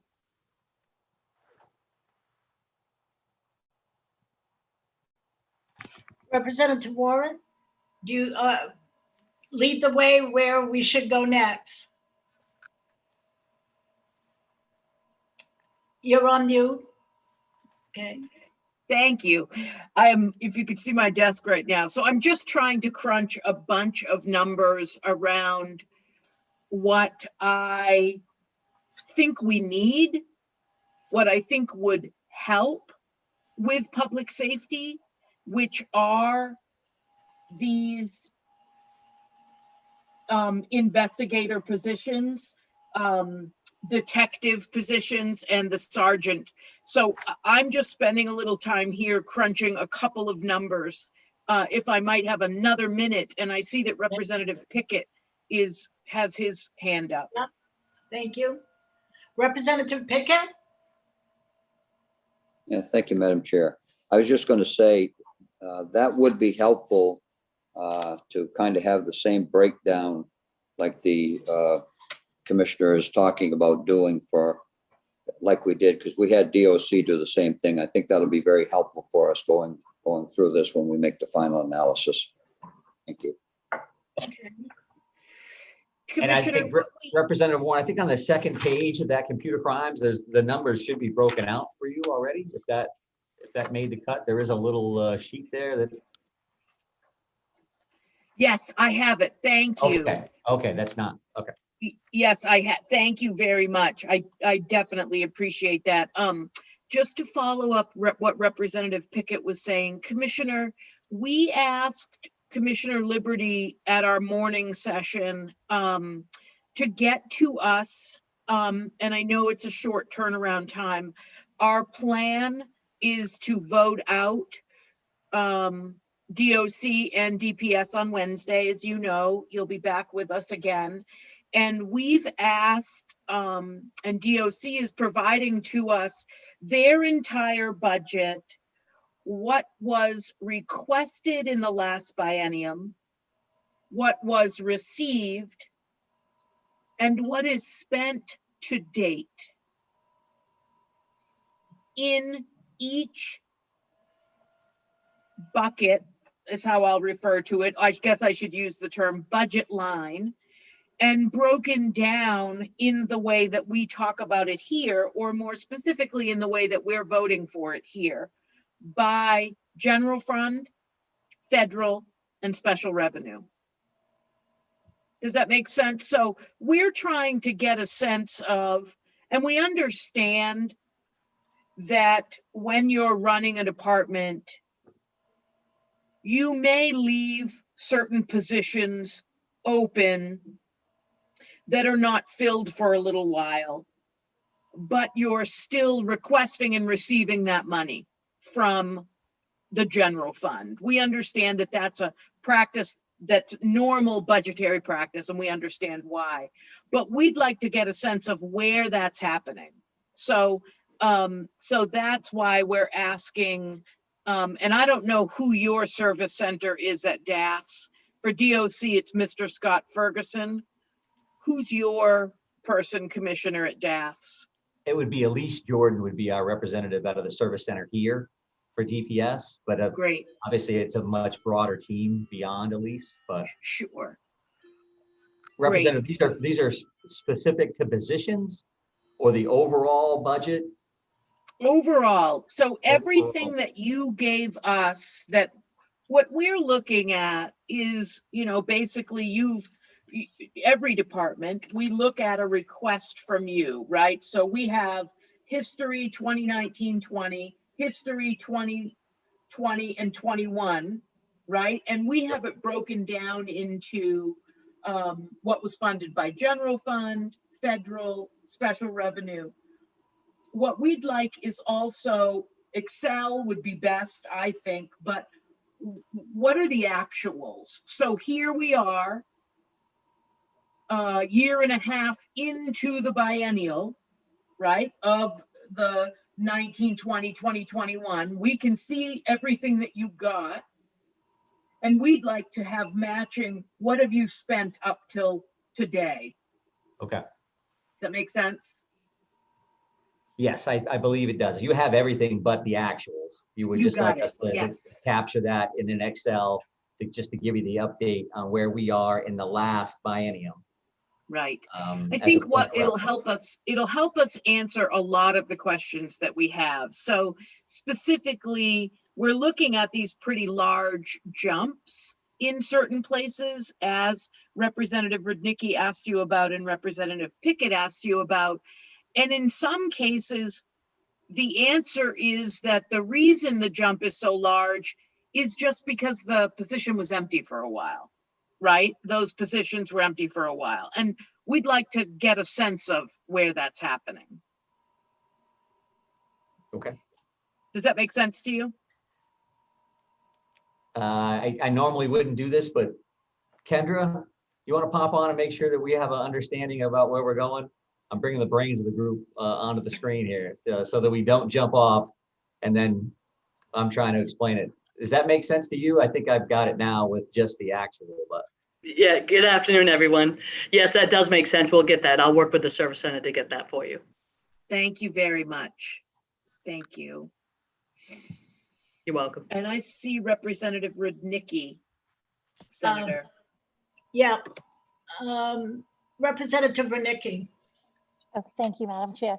So I want to give you an idea of what I'm thinking. If you just flip to one page and go to page 42, which is the consolidated emergency communications, and you do the breakdown like I had said before, that one is a $2,900 increase per average per person. So when I look at the one on computer lines and it's computer crimes and it's $9,700 increase, but the very next page, it's only a $2,900 increase. Those are where I'm looking at the concerns. Do you understand where I'm trying to come with that, Commissioner? I just want to, so that you can see why I'm questioning this a little bit more. Just even that comparison alone shows which, in those two separate departments, so that we can have that comparison, to be able to show why there is such a significant increase per person in one department, but maybe not in the next department. Sure. Yeah, I absolutely understand where you're coming from, for sure. All right. Thank you. Yep. For me, it begs the question, where is it in there about overtime pay? I mean, it's just not salaries, and you can't really anticipate overtime pay. You can follow it historically, but either you can answer that, Commissioner, or Kendra can give us an idea when she comes back. Yeah, I think there's definitely a piece of that is overtime. Yeah. There's definitely a Yeah. piece of it that's certain special pays that one bureau may have that another may not. But I don't have enough information to go bureau by bureau at this point and try to lay those out. But that's certainly things that we'll work on. And if that's a focus, then that's what we'll get back to you on. We understand, Commissioner, you weren't hired to be the accountant, so. Well, I've absolutely have an amazing team, and they're all, and as I talk about teams, Kendra's obviously here, Director McKinney's here, Colonel Cody, Lieutenant Colonel Harwood is also on the call. And while I'm talking, I guess as I'm talking to you, I got a piece of paper from the side here from Major Scott. We have 9 forensic analysts currently in the position. And we have 1 Maine State Police detective and 3 other task force detectives that aren't state employees, but that also assist us around the state. Thank you. I will follow up on that too. I guess I'm going back in the olden days. Are there police departments or the larger police departments that have their own forensic analysts? I remember years ago, it really started, I believe, in Lewiston. They were hot on computer crimes. Do you know of any municipal police department that have their own? Yes, so that there is the 1 detective for the state. It's actually a Maine State Police detective. Those remaining task force officers are, and I think they're all municipal level. I don't believe we have any county at this point. Okay. So those would be exactly the ones that you're referring to. Yeah, okay, thank you. Sure. Let's see. I see the first hand was Representative Costain and then Senator Seaway. Thank you, Madam Chair. Commissioner, on this paperwork that you gave us this morning on the new positions,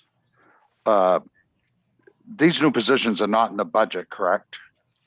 Correct. This was solely an answer for questions that was asked out of this committee. I believe it was Representative Sharp that used the blue sky language.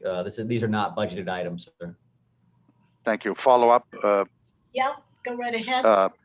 So as Major Scott just said, you have 9 analysts, 1 SP detective, and 4 task force detectives currently in that unit. And you'd be looking for 7 more detectives and 1 sergeant to supervise all those detectives. Am I correct? There's already 2 sergeants there, sir, so that would just even it out as far as a span of control. That would allow for 3 total sergeants. But the ask or the answer to your question, because we're not asking for it, I guess, is that our sergeant, 7 detectives, and 1 planning and research analyst. Okay. I didn't catch that. You're not asking for them, you said, or you are? I say we're not asking in the sense that this is not a budget request from us. We're answering a question from the committee. So these items are not, they're not budgeted items. They're not things that are in the governor's plan. I'm answering a question that was asked. Okay, so one more follow-up, Senator. I'm just trying to get this straight in my mind. So the third question I have then is Senator Diamond's position. That's a bill. You'd rather have that position be a detective, if anything, not an analyst, if we're going to add 1 more by his bill, correct? Yes, sir. And that came directly from Lieutenant Ireland, who runs the computer crimes unit every day, has talked to Senator Diamond about this, and truth be told, gave us these numbers, right? Gave us the 1, 7, and 1. He's in conversations as somebody who runs the unit every day. He would prefer, if we were going to have 1, that it be a detective at this point. Thank you very much for that clarification. Thank you, sir. Good.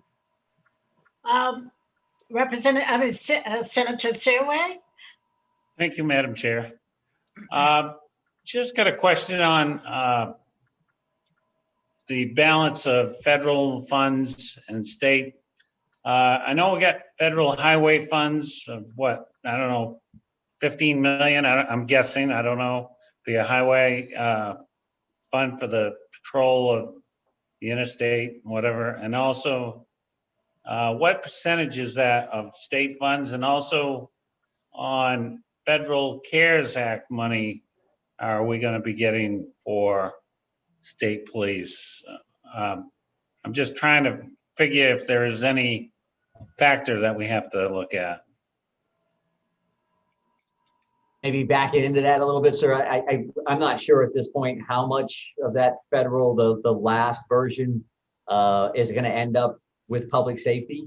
I think that's an ongoing conversation with the state and the federal government about how much Maine going to get and how does that trickle down into each of the state's department.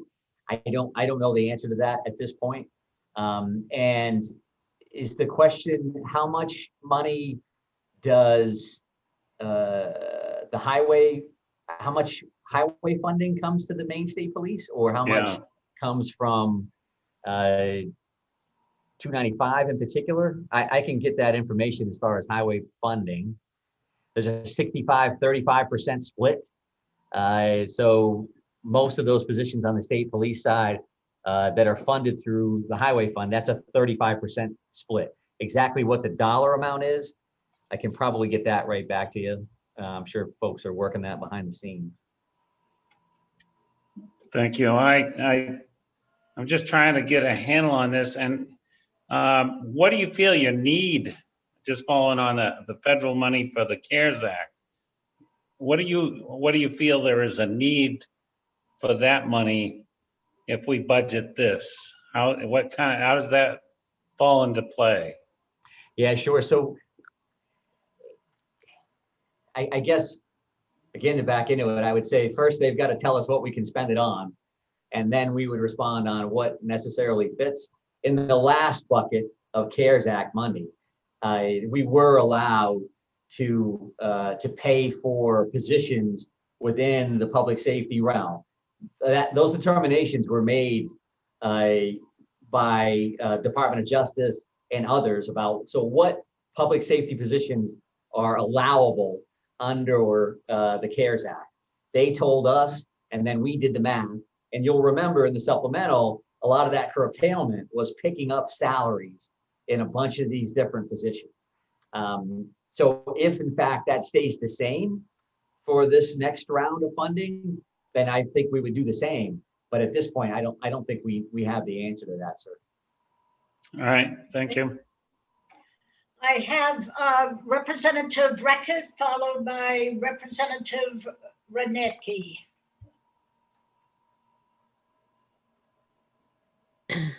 Hi, Commissioner. Nice to see you.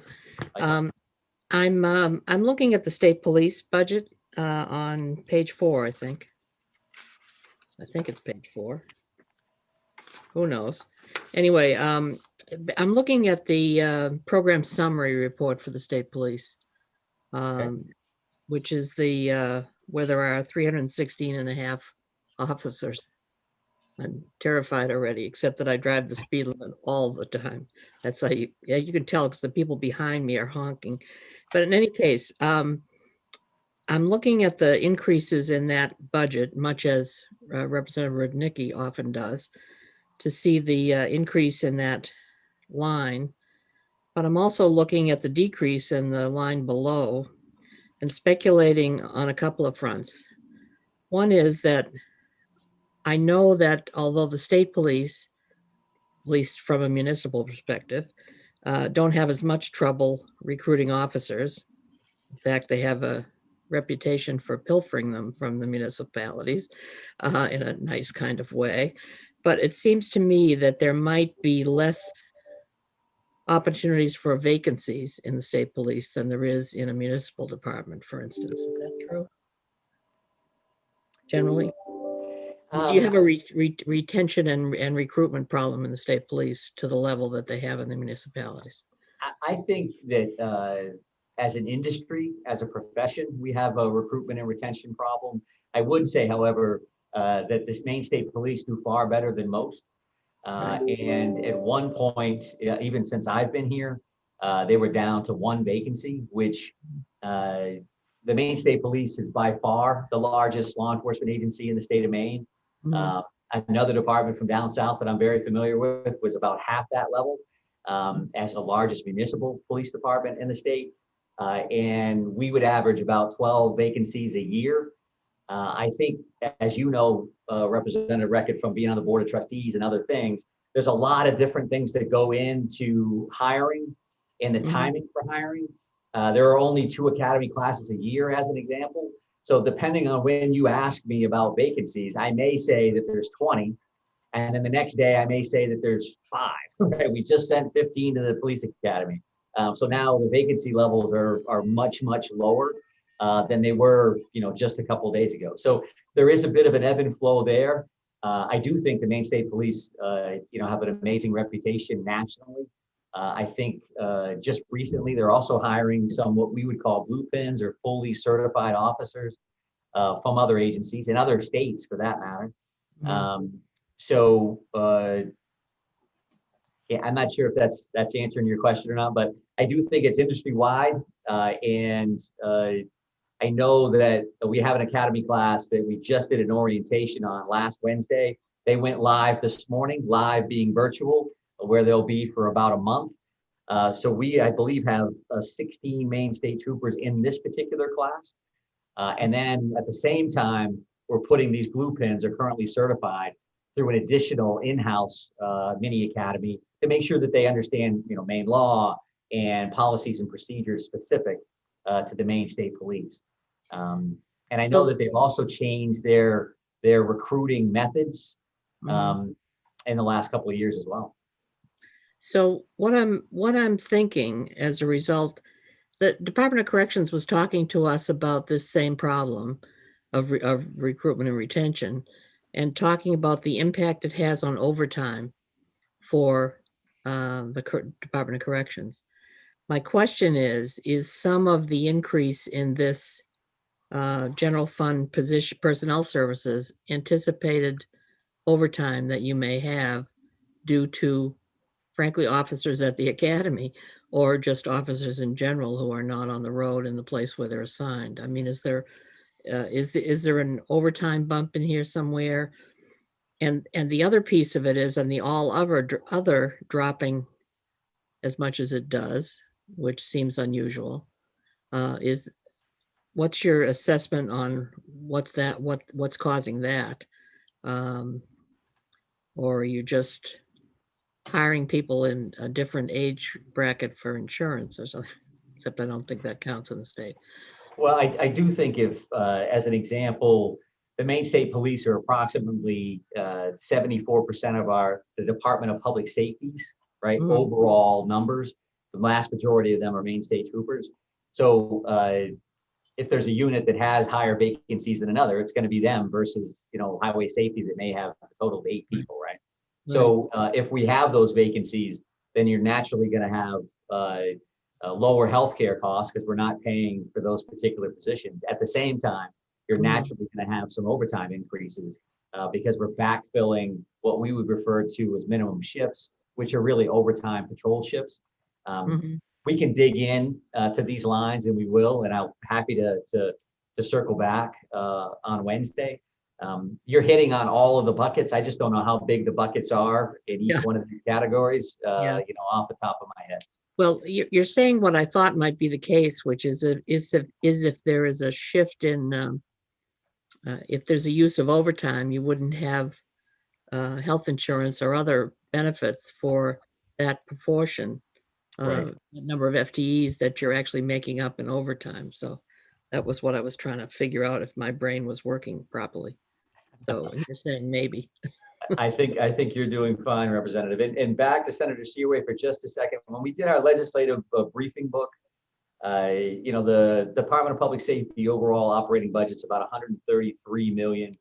The 22-23 fiscal year, which is what we're talking about now, about 24% of that is highway funding. That's $32.2 million is highway funding, if that's helpful.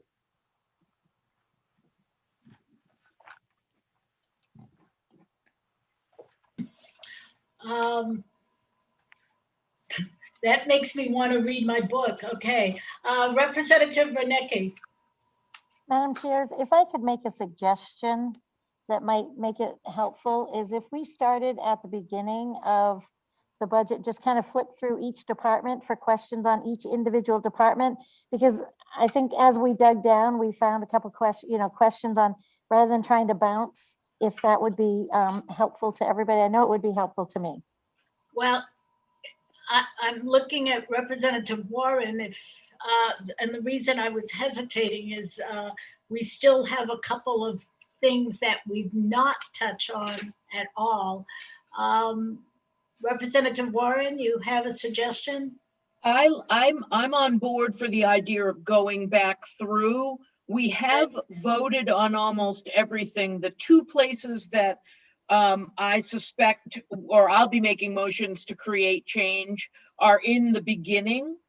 And so that makes sense to me. All right. So we're gonna begin where now? Jane has the list of what's left.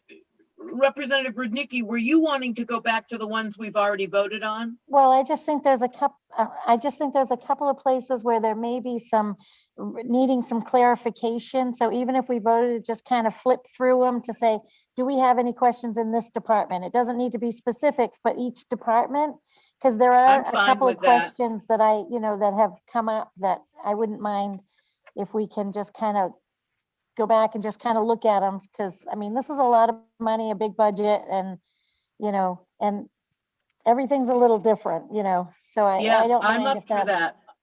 I Okay, think that appreciate makes that. sense. Representative Warren, may I depend on you for that? You're better at that than I am, really? I'll be happy to do it, and I don't think it'll take us very long. Okay. So, but just to give it another check and make sure we have the information we need. So it all starts on page 35. And that is the administration. Anybody have questions regarding, yes, Representative Rudnicki? Oops, I think you're on mute. Thank you. Sorry. Before page 35, I actually had a question because I didn't know what something was, and it was on page 31. And it's the stream gauging cooperative program. Can somebody tell me what that is? It's $175,000 that's been carried through, but I have no idea what it is. Yeah, so that's MEMA stuff. Can you answer those, Commissioner, or? I'm sorry, no, I can't. Okay. Oh, so I have that's no MEMA idea stuff. what it is. Okay. Okay. I'm good with that. If that's, we can come back to that. Thank you. Great. Yeah, there is some MEMA, so hold on to that and we'll make sure that you get your questions answered about that. So going back to the beginning of Department of Public Safety is page 35. Anybody questions about administration? Yes, Representative Morales and then Representative Rudnicki. Thank you, Madam Chair. I was wondering, and maybe this was answered at our last meeting, what the $1 million in special revenue funds on page 35, what does that come from?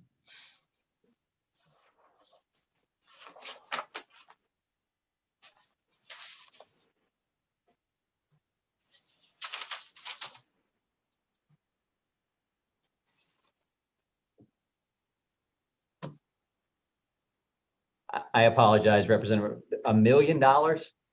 Yeah, I don't see that either. Which line are you looking at, Representative? Page 35,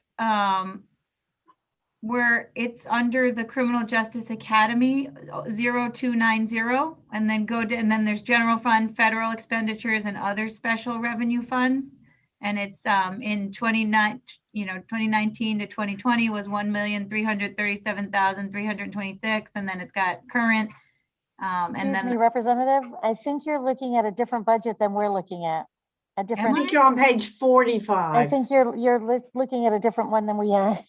Uh-oh, that's a problem. I think you're on page 45, not 35, under the Criminal Justice Academy. Okay. At the bottom of it says A-445. Okay, so you're I on think the you're A, looking at the first one that was sent to A445. us. Okay. Oh, darn it. Oh, all right. Let's see. Was there one sent to us to, and so, sorry about that, guys. The link I sent this morning, Victoria, Yep. that led to the committee materials, that's the voting sheets and that's what we're on. Okay, sorry about that. That's all right. So how about we start back at page 35 and you'll find it on the new booklet? Yes. Okay. Representative Rudnicki? Thank you, Madam Chair. So just to go back that I asked a little earlier, and it's very prominent here under this page, is the significant increase. You're looking at 2 positions and an increase of $21,000 per position. So I do have some concerns with that if we could get an answer to why it's such a significant increase for those 2. And that's, I mean, that was all I had in this section, but thank you. Representative, I apologize. So under the general fund, is that what you're looking at? Yes, 2 sir. positions. It's under the general fund, under personal services. Yep. There is a significant increase of it's $42,000 over the biennium. And there's only 2 positions. So that averages, if you average that out, it's $21,000 per position. Okay. Just a question as to how that, usually it's spread out with a lot more people, but that one is kind of significant. Thank you. Okay, so Commissioner, you'll get that information. Page 36 had to do with special revenue funding. We talked about that one. So that takes care of administration. I'm on page 37, which had to do with background checks. Oh, sorry. Representative Morales, do you still have your hand up? I am clicking on the link that was sent today and I'm still finding the same document. Okay. Jane, could you please send Representative Morales a link to these voting sheets? Thank you. Yeah. And then Representative, when you're ready, put your hand, maybe take your hand down, and when you're and then we'll make sure we get right to you. Representative Pickett. Yes, thank you, Madam Chair. Commissioner, we probably got the answer to this. We've been all over Robin Hood's barn here, but we probably got the answer to this, maybe even in the last session, but I just want to be clear in my head. On page 36 at the top, it talks about an initiative that provides funding for professional services to align with available resources. All I'm asking is, what are the available resources? You probably told us that the first time through, but I just want to get it clear in my head.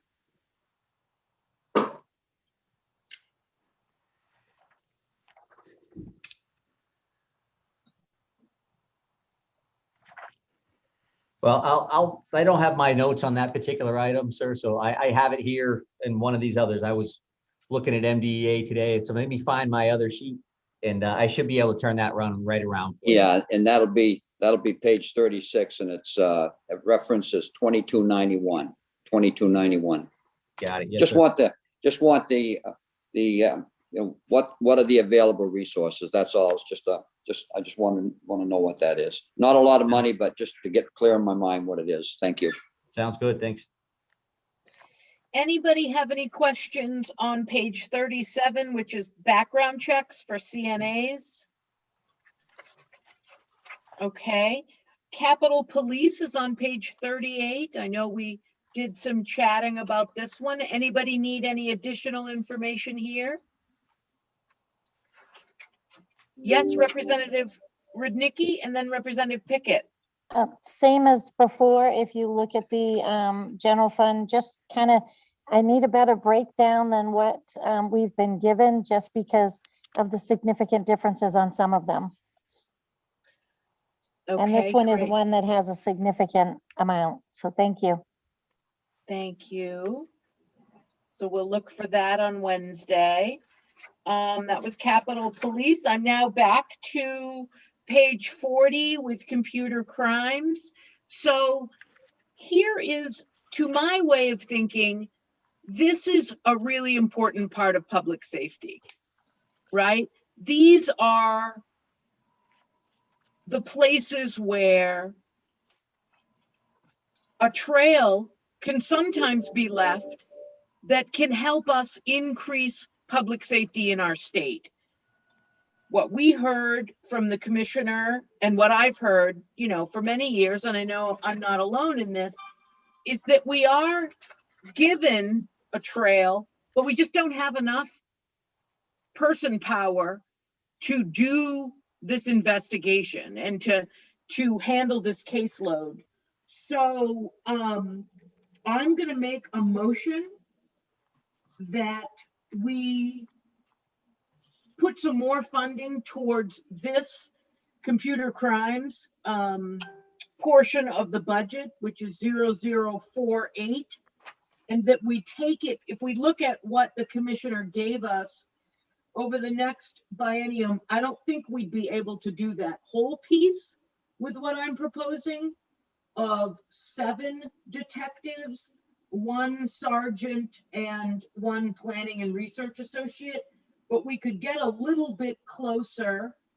If we look at the budget for MIAC each over the biennium, that's $1.3 million. If we look at what we need with these detectives and forensic, I mean, excuse me, not forensic analysis, but sergeants, that's 1.3 per year.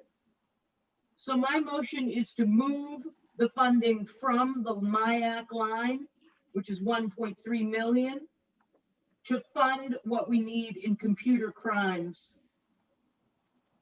budget. 0048.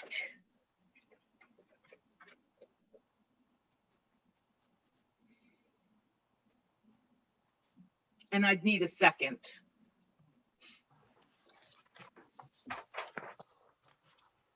I'll second. Jinx.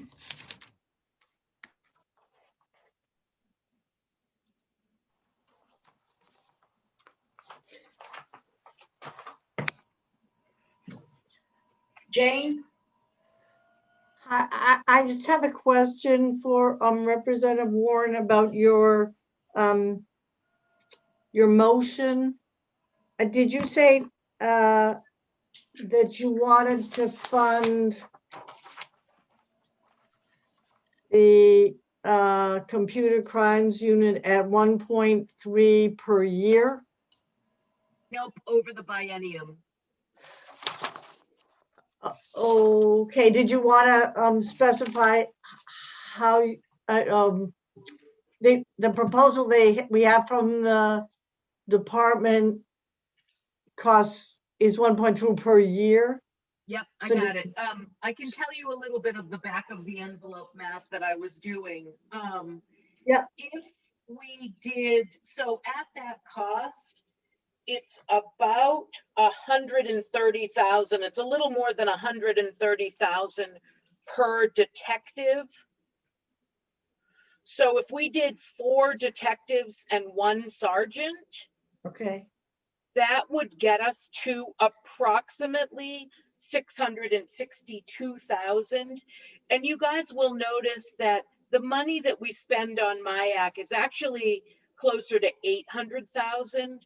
But I recognize that that's federal fund, so I'm only making a motion to move general fund money, main taxpayer money, of 650,765. It doesn't get us all the way there, but 4 detectives and 1 sergeant, to my way of thinking, is certainly a lot closer than what we have now, where we know that we have these leads that we're not able to follow up on. And as we spend a lot of time talking about victims and, you know, trying to get help for victims, one of the ways is to help make sure that we can investigate the criminal activity. Jane, did you have another question for me? I did. The other half, the MIAC funding, I don't know where that is in the budget. It must come out of the state police budget. It's out of the state police. I had to ask for it specially because for some reason it wasn't included in the budget that was presented to any of us. I can send it to you. So I just need to be able to identify the line that that's coming out of. And I think, I always call these things lines, but maybe the commissioner can correct me. I think they're actually called programs. You know, these things, the labels, you know, the computer crimes unit in budget language, is that called a program, Commissioner? I think it's a program, but it also has line items within it. We report out on the information that the budget office asks us to, the various initiatives. In the MIAC, to my knowledge, has never been broken out as a line item. We did provide that in the first piece of information, all of that homework that we did a couple of weeks ago. So everybody should have that in well, someplace in your emails. So it doesn't have excuse me. Just to answer your question, Jane, I did just pull it up, and there isn't, I don't have any program number with what Commissioner Sawchuk sent us, but it was in the first email that he sent us after our first work session. Okay. Commissioner, can I just ask, is it in the state police 0291? It does fall under the state police. I can get you an actual number, Jane, so you have that. Okay, thank you. Representative Warren, I thought you kept using 1.3 million. Is that for MIAC? I didn't know it was that high. Yeah, that's MIAC over the 2 years is 1.3 million. It's actually more than that. But I'm just moving or making a motion to move state general fund money. We see you, Richard. She'll get to you. Just hang on 1 second. I see you waving at me. I'm only moving the general fund or making the motion to move the general fund. And that's 1.3 million. I'll hold my comments till later. Representative Pickett, followed by Senator Seaway and Representative Costain. Yes, yes, thank you, Madam Chair. I think the idea that we're talking about is adding positions to the Computer Crimes Task Force is a great idea. Rather than go in and strip money out of MIAC, which I think is an organization that is very, very much needed within our state police and within the law enforcement field, I would rather see us, if it's at all possible, go into the budget and find some of these positions that have been held open in other portions of the budget, some of these vacant positions, and use that money that is already in the budget and put that into making these adjustments to the Computer Crimes Task Force, which again, I think it's a great idea. I just don't like the funding mechanism myself on it. That's all. Thank you. I would wonder also what the commissioner might have to say about that, whether there would be enough vacant positions that we could do something like that, or at least it would be worth looking into so that we could also hang on to the MIAC as well as be able to put what's needed in the Computer Crimes Task Force to help Lieutenant Ireland and the others there in that program. Thank you. A few things, Jane, it is 0291, so it does fall under the Maine State Police side of the house. I'm happy to come back with that list of vacancies that we currently have. And then we can walk through that and do some kind of an analysis. As you may remember, in recent past, we've been here asking for additional bodies for the Maine State Police, as an example, solely because we are not a 24/7 operation. And a workload analysis that was done showed that there'd been no patrol enhancement since the 1970s. So we'd asked for additional bodies in order to do the work that we think we need to do to keep the state of Maine safe. If there are other vacancies in there and other bureaus, we're happy to take a look. I think as you'll remember with the supplemental and even in this budget, we've come back with strong savings across the board because I think we get it. I think the team worked hard to come back and try to walk that line about keeping the state of Maine safe while being as fiscally as responsible as humanly possible. So there's not a lot of fat here by any means. We're not hiding any money. We're here, as I think we are every time, with a straight-faced assessment of where we are for the Department of Public Safety. Follow up, Madam Chair. Go ahead. Thank you, Madam Chair. And that being said, Commissioner, I guess I would ask you how, as the Commissioner of Public Safety, how important do you feel the MIAC program is to the state of Maine? Yeah, I think it's incredibly important. And I think to other chiefs and sheriffs, it's incredibly important. It is an information sharing tool. It does allow us to coordinate our response. I don't think it's any surprise at all that after 9/11, that was one of the things that came out, a lack of coordination. And when you lack coordination, you lack collaboration. And I think that is definitely an issue that systems, not just the criminal justice system or law enforcement, but systems, need to continue to strive to do better with that. And I do think that that collaboration, while getting better and better all the time, information sharing is key. And like you, Representative, I've been a part of hundreds of debriefs, whether they be tactical or not. Things work well when people communicate well. They go bad when they don't. It's a very straightforward approach. You can do a lot of different things, but if you're not coordinating, you're not sharing information, you're not doing that effectively, you're doing it wrong. And this particular unit of specialists does allow us, like every other state in the country, to share this information and share it appropriately. I've had this conversation, obviously, with this committee and judiciary. I think that was a 7-hour day over the summer to lay out the value of the Maine Information Analysis Center. We've done open houses since then. People certainly don't have to agree with us and don't.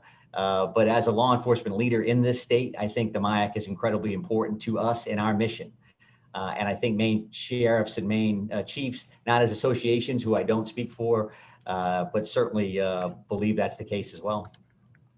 Thanks, sir. I have Senator Seaway, Representative Costain, and Representative Lookner. Thank you, Madam Chair. I was just wondering if I could ask Colonel Cody a question.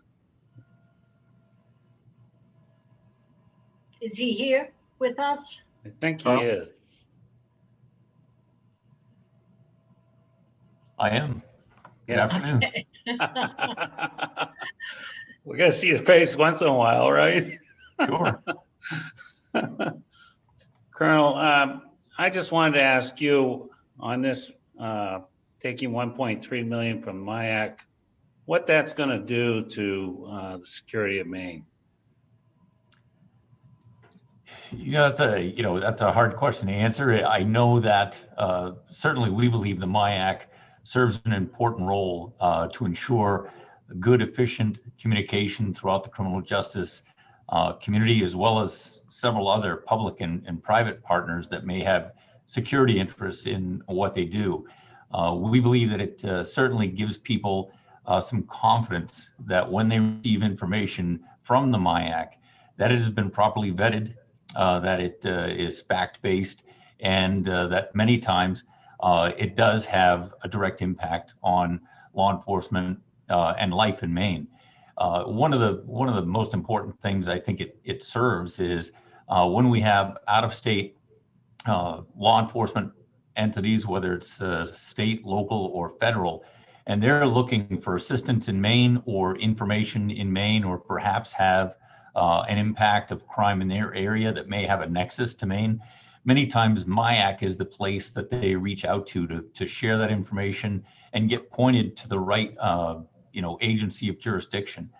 That can be anything from an outside agency looking to do a death notification for someone in Maine and looking for an agency to help them find family members and maybe do that death notification.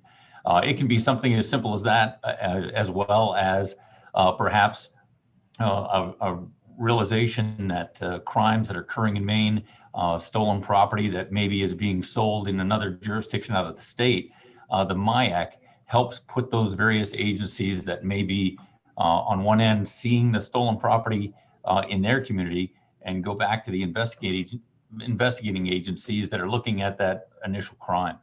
I think without the MIAC, there's no real quick solution to who would play that role in Maine. I think that even in, within Maine, local agencies that have a situation that they want to share more broadly, look to the MIAC to do that, to see are there crime patterns within the state, are other agencies having similar issues.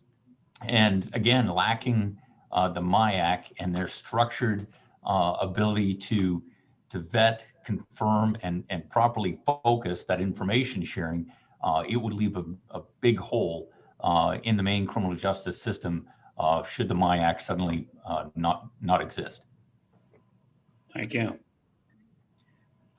Representative Costain, then Representative Lookner. Thank you, Madam Chair. First of all, I'd like to say that this would be the most detrimental thing that law enforcement does in the state of Maine. I can't even believe we're discussing this to do away with this without a public hearing or law enforcement to be able to come in and talk about it. If this is something we're going to do, I believe there needs to be a public hearing on this. And secondly, I absolutely do not support it. Representative Lookner. Thank you, Madam Chair, and thanks all for joining us. My question, so what's been really convincing for me as to the necessity and efficacy of the computer crimes department is that, we see figures, there are thousands of cases brought every year, hundreds of indictments and dozens of convictions that come from that. And it's clear that department doesn't have the resources that it needs. There's a huge need there, and there are crimes happening that are going uninvestigated that need to be. So that's clear to me. And maybe it's come to my email, or it's been somewhere that I haven't seen that same information from MIAC. How many arrests are directly coming from information that MIAC is gathering? Is MIAC effective, or is this just, hey, I'm looking at some guy's Facebook page, I don't like what he stands for, so I'm gonna dig deeper? And that in my mind seems like anybody could really be doing that, and I don't see why we need a specialized, highly trained state police unit to be doing that sort of investigation. So is that information available? Like how many arrests, how many cases, how many just overall convictions are coming out of information directly gathered by MIAC? Well, Representative, I think it's a valid question. However, I think that when you look at the computer crimes unit, it's an investigative unit that in fact takes a crime from beginning to end. They receive a tip, they serve search warrants, they do interviews. That is a self-contained unit that does that work.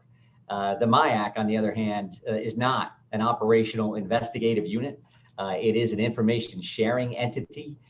So if you're asking me to prove a negative, like how much we pass along information to 130 police departments around the state, we pass along information from the federal government as well as from a local police department that says, if you're looking for this individual, we're not asking for that feedback. We're facilitating communication with entities. I don't know a profession on the planet that doesn't operate more effectively when you're sharing information and communicating with those that fall under your umbrella in your world. So no, I don't have exact numbers on the number of tips that led to arrests. To say that of course, that happens on a regular basis, I can safely say that. In the last legislative session, we offered at the end of a lengthy conversation around the MIAC to report out on our activities every year. We have a bill in this session to do just that. When you're transparent and you're not concerned about being accountable, we're happy to bring that information to you and say, this is what we did in that last year. Is that going to include exact information about the numbers of search warrants that we conducted? No, because we don't do search warrants. Is it going to involve the information and the number of people we arrested out of the MIAC? No, because we don't arrest people out of the MIAC. We do share information that allows other agencies, and by and large in Maine, the vast majority of agencies are very small. They do not have the ability to catalog this information, to share this information, or to look for patterns and trends. And I think that's exactly what the MIAC does for that $650,000 of general fund. Again, I think from a national perspective, we know why this works. I would hate to see the state of Maine be the only entity in the entire country that doesn't have this capability, considering the rural nature of our state again, the small nature of the vast majority of police departments. Quick follow-up, if I may. Go ahead. And thank you for that answer, Commissioner. I guess, so it seems to me that if MIAC is opening up cases that there should be some kind of way to follow those through to the end. Is that not the case? Is there no way to track just how effective MIAC is being? You say open up cases. Again, they're not opening up investigations. They are sharing information and acting as a throughput for other agencies around the state. So we're not intimately involved with the tip of the spear when somebody takes that intel, that information, and then operationalizes that with an arrest or going to court or any of those things at the end of the day. We are vetting information as it comes in, a sheer volume of those tips, working those through a system, through our analysts to determine, is this something valid that we should continue to look at or not? I'm happy. There's certainly examples that I can provide to you and would be happy to do so on Wednesday. Great. I'll look forward to that. I appreciate it. Sounds good. Well, I had my hand up and I was going to ask Colonel Cody that same question in your last minute, Commissioner. You've answered it for me about what properly vetted means. You know, I served 17 years on the Maine Criminal Justice Commission, and it started in the 90s to break down those silos. That state police were here, municipal was there. And right now, for an overused word, it is a hybrid. Properly vetted is the information goes from Homeland Security, and I'm saying this out loud, so if I'm wrong, you can correct me, Homeland Security to the MIAC in Maine. They vet it, they find out where the threat is, and they notify the local police. So this is something that if you want to talk to your chiefs about it, if they're using any of the MIAC information, and they'll tell you if they've had an arrest. I'm only saying this, and I told you, I admit that a year and a half ago, I didn't even know MIAC existed, but I've immersed myself in that kind of information. So right now, I will turn it over to, it's not showing up, but I believe Representative Morales is next, followed by Representative Pickett. Thank you, Madam Chair.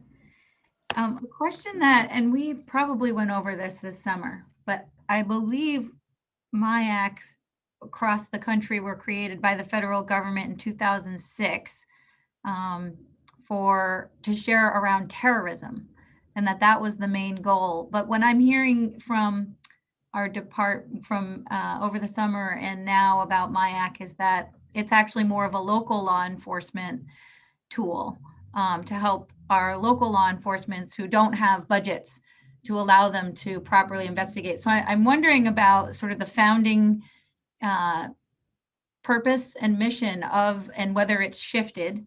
And second, I'm wondering, when it began in 2006, did we also, it's a federal program. Did we contribute state funding and state taxpayer dollars when it first began? And if not, when did we start adding to that budget? And then wondering, and maybe we talked about this before, but there was a data breach in 2020 in the summer. And just wondering if there's been any follow-up about any of that. And then, just looking at the effectiveness, I'm a little bit surprised to hear,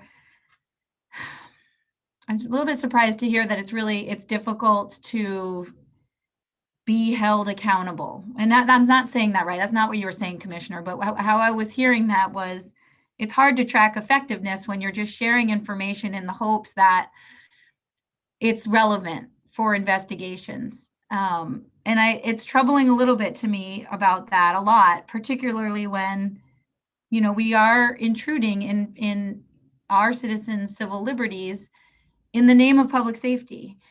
And so if we don't know how much we're intruding and how effective it is, and whether this intrusion is warranted because it actually gets us to public safety, I think that's something we need to really think clearly and deeply about. And, I'm all about performance measurement in local government and state government. And so I'd love to talk more about that piece of it. Then there's a Senate report, a committee report from 2012 that looked at fusion centers across the country and found that they were not effective in fighting terrorism. So for the main reason why they were in existence, they were not effective. And they looked at, they took, I think, a 13-month review from 2009 to 2010 to look at that. And I just name all of that these are my concerns with MIAC. So there's a lot there, Representative. Some of it I'm happy to come back in as far as funding, state money when this started one way or the other. The data breach is certainly something we've discussed extensively. I can certainly circle back and touch on that again. We talk about what you're describing as mission creep. If you look at what happened on January 6th in Washington, D.C. in this country, and look at how the definition of terrorism has also evolved over the years, from what you may have in your head around what is happening overseas in another country to what is now primarily a concern around domestic violent extremism right here in our backyard, to include our backyard here in Maine. And the work that the Fusion Center did, the MIAC did, and just over the last year, as we look at coordinating responses, gathering information from 100 different sources, whether it be the federal government or locally, to make our state safe, to make you safe, as should we have the State House open, should we have it closed, what's happening, what kind of response should we have? The MIAC was absolutely coordinating that response, cataloging that information and sharing it across the state, leading those conversations. We could discuss the rest of the day about intruding on civil liberties. I would categorically deny that. And we can certainly discuss that now or on Wednesday or some other time. I'm not sure exactly what basis you're using for that terminology, to think that the MIAC is violating somebody's civil liberties. I think the MIAC is full of professionals. There is accountability, as a matter of fact, and with a board and with audits and with national standards. It's a highly regulated unit. And we discussed that over the summer. We can discuss that again. And I'm happy to do that. And quantifying effectiveness, I agree. I mean, data would be great if we said we did 4 widgets over here and we got 8 widgets over there. When you're sharing information and you're passing that information along to others, to complete the operational aspect of the job, that is difficult to quantify. And I think that to me, it makes a lot of sense as a trained investigator, somebody who's done this for decades. That's not hard for me to believe that we're sharing information with 164 agencies around the state, and we may not know what happened at the end of their investigation in Aroostook County or York County or any other county across the state. But as I mentioned, we did put a bill forward so we could come in front of this committee and discuss exactly what we do day in and day out. I hope that piece of legislation ultimately passes, and we can continue to have that conversation. Well, that sounds good. I do want to have the conversation. I think audits, I think we have to talk, like I said, about effectiveness. We have to be able to know, is this working? Is this approach working? And in every sector, right? We require that of every department. And I would say that, having an advisory committee is not the same as having more an oversight, policies that really look at effectiveness and oversight. We all know what it's like to sit on an advisory committee and you show up and you haven't read the documents and you're trying to catch up to speed and you're really relying, on the professionals to guide you through. I think that's a lot of burden to put on individuals in that way. So I really do want to talk more about how do we provide oversight. And that Senate report from 2012 is concerning. And I know you've probably read it and looked through it, and there might be some suggestions in there. Thank you. Thank you. I was going to ask you where that report is or where I could find that. 2012? It's a 2012 U.S. Subcommittee Senate report on national fusion centers. I just lost. Okay, Representative Pickett. Thank you, Madam Chair. Commissioner, you articulated very well, I thought, about the MIAC and what it does and what it doesn't. I agree entirely on that. And I think we have to come to the realization that there are people in the world, in other states and in our own state, that do bad things. There just are. And it doesn't necessarily mean they woke up one day and decided to, but they do. But the bottom line is, the MIAC's job is not to, quote unquote, make arrests. Your job in MIAC is to provide information and to receive information, either provide information to someone that might be helpful to them, whether it's in this state or our own state and another organization that will help them on information they need, or to receive information, so that at the end of the day, the objective of the MIAC is, if I'm correct, is it's all about public safety. It's not about making arrests and all of those things. That all has a part to do with it. But the goal of MIAC is about public safety. Am I correct, or am I misinterpreting this? No, sir, you're absolutely correct. I mean, I look at the MIAC, I look at these fusion center, this network as an information sharing environment, right? Information's coming out and information's coming in, and then we're pushing it out to the proper entities. I'll give you an example, right? So I've been in the game a little while. I'm on the road at the end of the night, it's like 6 o'clock some night. I get a phone call from the prison to say, hey, we just got buzzed by a helicopter. It's this color, it's that. What should we do? Is there somebody we can talk to, with the federal government? And what do? I call Lieutenant Johnson at the MIAC and say, what do you have for contacts that may be able to help? Just like that. They have a point of contact to reach out to. Ultimately, that is investigated. They brought that thing to ground. They know exactly what happened. They know why it happened. And it went from, are they doing something? And this is in the media. We got nothing to hide, right? Are they dropping drugs over the fence, which they do in other states? Or is this somebody that just made a mistake? And they were able to dig that out because we had somebody to go to as a clearinghouse for this information. And that's coming from me as the commissioner of DPS. I was in this role at the time. So what's happening when somebody's got information that every law enforcement entity in the state, we're not calling 164 agencies. it's coming in, we're vetting that, we're taking those tips and leads, we're crunching that information, then we're pushing it out to the appropriate entities. And that's incredibly important across the board, I think in all walks of life, as I've already stated. Thank you very much, sir. Representative Lookner. Thank you, Madam Chair. And I want to thank you, Commissioner Suschek, for bringing up the example earlier of the Capitol riot and the evolving nature of terrorism in this country, and how it's not necessarily just an overseas threat anymore, but we have a lot of extremism, right here.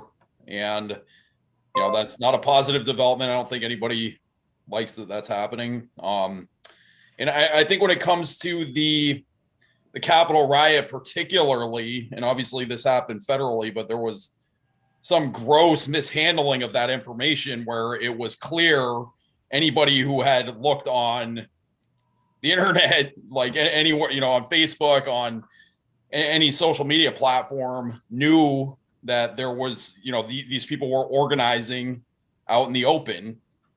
And in my mind, why wasn't that communicated? So that's federally. I think that's just hypothetically. I'm just providing an example.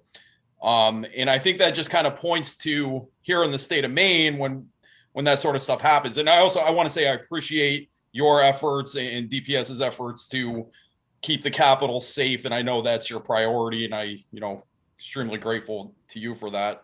But I think, can't municipal departments or local departments be trained to just look online and use that information in a way that makes sense? Because that organizing was happening out in the open.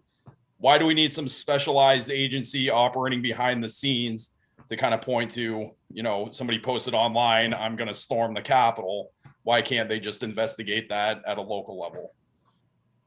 Yeah, no, it's an interesting point. I do think that obviously there, as you mentioned, there are Capitol hearings that were taking place about what happened in DC from an information standing. When you look at what didn't happen here in the state of Maine and what was happening behind the scenes for coordination and collaboration, again, that the MIAC was leading, whether it's January 17th or January 20th, a lot of chatter nationally, some locally, about what or wouldn't happen. And all I can touch on is that I think I'm incredibly proud of the work that the public safety team, not just DPS, but all of our surrounding partners did to work together to make sure that the state of Maine was safe in those various dates. We never talk outwardly about the operational aspect of what occurred and what didn't occur, because that's not something that we would naturally, tip our hand. But I do think that the expectation that law enforcement, a local department, has somebody that's just has the time, the bandwidth to work a computer and try to follow social media, whether nationally or locally, just to see what people are up to. When you talk about a workload analysis, where's your bang for a buck as a local taxpayer? Somebody that in Portland, they have a crime analyst. There's probably 6-ish other crime analysts around the entire state, not including the MIAC, because taxpayers want their officers on the street. They want their officers out there doing the work that's going to make them safe. They want them doing community policing. Our number one complaint across law enforcement is the car speeding too fast in my neighborhood. If we're doing the math there about whether or not we have officers working the road or working the computer, we have analysts that actually do that work. That's what their specialty lies in, and then taking that information and embedding it and sharing it appropriately. So there are some departments, it's just the vast majority do not have that bandwidth. We've discussed on this particular committee, this session as well, is that we have asked law enforcement to do more and more and more. I think there's a strong focus. We'd like law enforcement to be focused on the enforcement of the law and not some of these other surrounding secondary, I would argue, primary purposes. So I think it's a good question. I just don't think it's a fit for the vast majority of rural, small law enforcement agencies. Thanks. I get that. I just, an example comes in, my personal life. I was threatened online and I took screenshots of it and I reported that to, the local police department in the state of Maine. And they went and they talked to the guy, and that was all it really took. It didn't elevate further than that, but the guy was, physically threatening me. And so I think that kind of stuff, can it just happen, municipally? I think a lot of times that organizing is happening out in the open, and it's not necessarily something, why can't more departments be trained in those sorts of techniques? Senator Seaway? Thank you, Madam Chair. I'm very concerned on how do we take money from MIAC without checking into the consequences that it would happen if we did. And, I'm very concerned to take money from such an important entity without any discovery of information and how it benefits our state and country for public safety and also the safety for the officers. If you've got this information, it can also probably save an officer's life. To me, this is a very dangerous way of doing it, just taking money from something that without looking into it. And I think we really need to be very careful with doing something like this. Thank you. Representative. I'm sorry, Senator. If Go I ahead. may, just to give you an example, sir, of something that you're referring to in a public comment period, there was an individual that made some comments around the MIAC and gave an example from the data breach. And from my perspective, was very specific about the language that he used to say, this individual only said this and only did that. One of the things that he failed to mention for whatever reason, and maybe he didn't see that as part of the leak, it very well could occur, is recently threatened several family members as well as the family of an ex-girlfriend. Sometime over the past year, allegedly pulled a firearm from his belt, and while keeping it below the windshield level of the vehicle he was in, pointed the firearm at a cruiser, so that's a police cruiser, in front of him while in Rockland, Maine. Now, when the individual gave testimony, he failed to mention that component of that particular leak, that piece of information. And I think it's officer safety related information like that, which is incredibly important for the MIAC to share as well. Representative Warren? Thank you, Madam Chair. Just to bring us back to the process at hand. So again, this is just a budget process. We will have bills around MIAC. This is not that. It's a good discussion and I appreciate it. But our job as committee members is to look through the budget and then make a recommendation down to Appropriations and Financial Affairs. And that is the motion that I've made according to the rules of what this process is. To my way of thinking, over 2 years, this particular budget is $266 million. And we need to figure out ways in our state to tighten our belt, so as to speak. My opinion, my work of trying to understand what MIAC does for us, I support moving that money to a place that I think makes us safer. And it's okay if you disagree, you get to vote against it. Remember that this isn't a bill to go out there today and take people's jobs away. This is a recommendation down to AFA. This is the proper process. We did have a public hearing and nobody has to vote with me. But this is my job too, and that's my proposal. So we'll have more time to talk about the MIAC, but could we maybe vote on this and move on? Or out of respect for my colleague, Representative Pickett, and our lead of the committee, if folks would prefer that we hold this vote until we get the information of open positions, I'm happy to do that as well.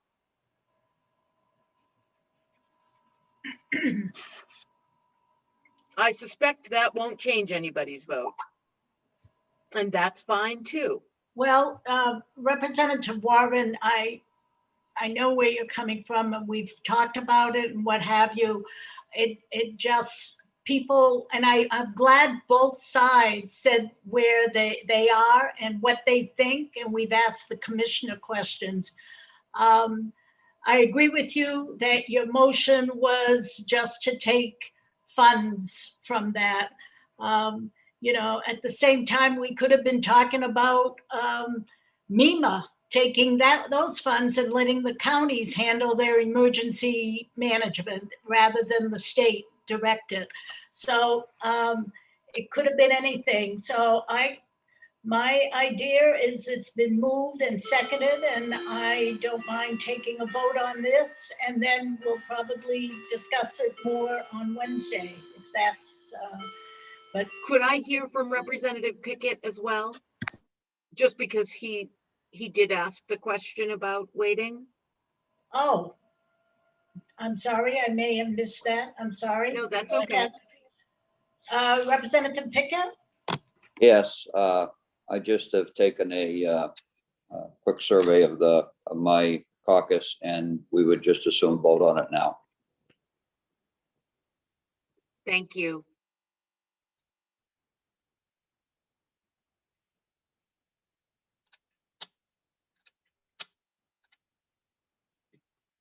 Okay. So we have a motion on the floor. Jane, did you write down the motion? I have the motion, but I don't know who seconded. Was it Lookner or Morales? Grayson, was it you who seconded that? Yes. Yeah, I did. Okay. Thank you.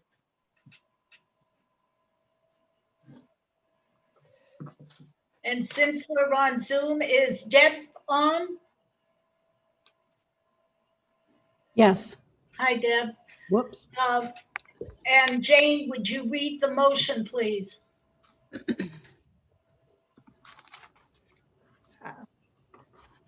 I think the motion is to decrease funding in the Maine State Police Program 0291, coming from the MIAC subline on that, which doesn't show in the budget, but you would specify that. And decreasing that funding by $650,765 per year, and increasing the funding to the computer crimes unit in the Department of Public Safety in the 0048 program line of 1.3 million over the biennium. Which is, I didn't do the math, what that comes out per year, but we know it's 1.3 million over the biennium. The other one just happens to be expressed as 650,765 per year in a decrease in funding. And that would fund 4 detectives and 1 sergeant in the computer crimes unit.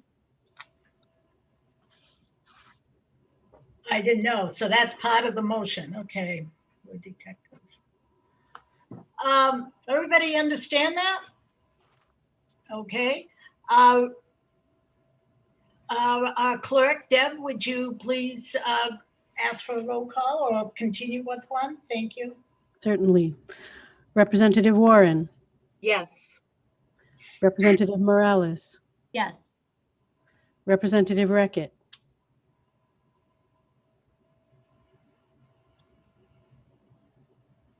No. Representative Sharp is absent. Representative Lookner, Yes. Representative Pickett, No.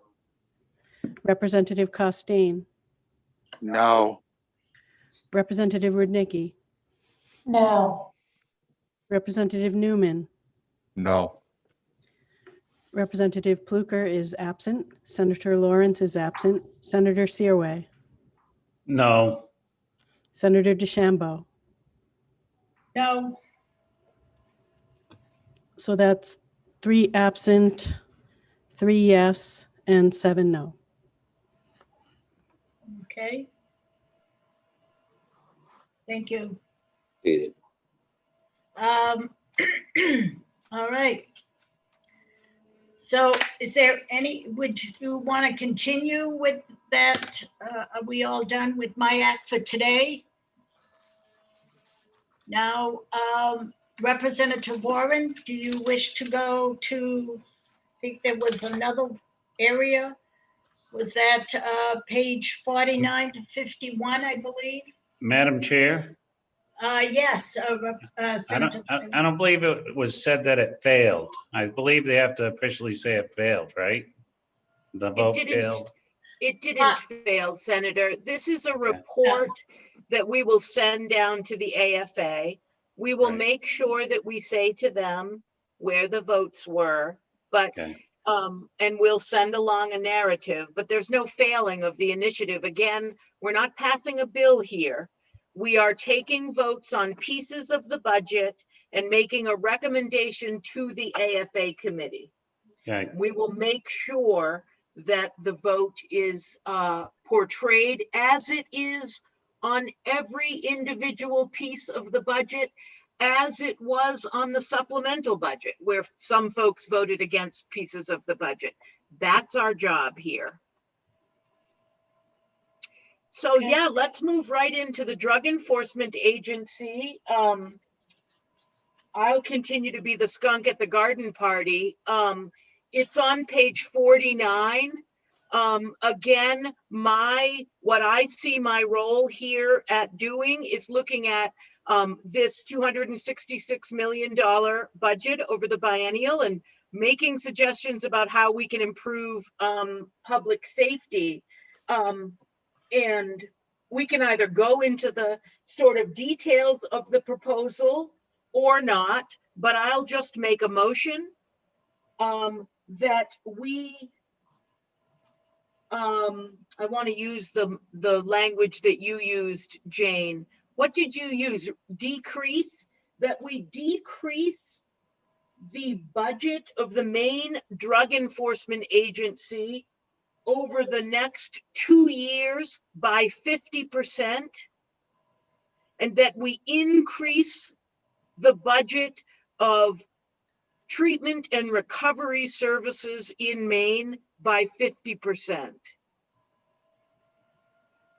And Jane, I realize that I haven't put in there the program lines for those budget numbers. I'm having a lot of conversations with folks in HHS. As we all know, Gordon Smith was with us a couple weeks ago. He reported to us that you can only get residential treatment for substance use disorder in Maine right now if you're wealthy. He also reported to us that we have 2 medically managed withdrawal sites for adults, none for youth. So those are places that we all know we're in the ravages of an epidemic, but I'm not the one who should make those decisions. So I don't have specific budget lines. Okay. That was a lot of words for a motion, excuse me, but that's my motion. Is there a second? I second. Second by Representative Morales.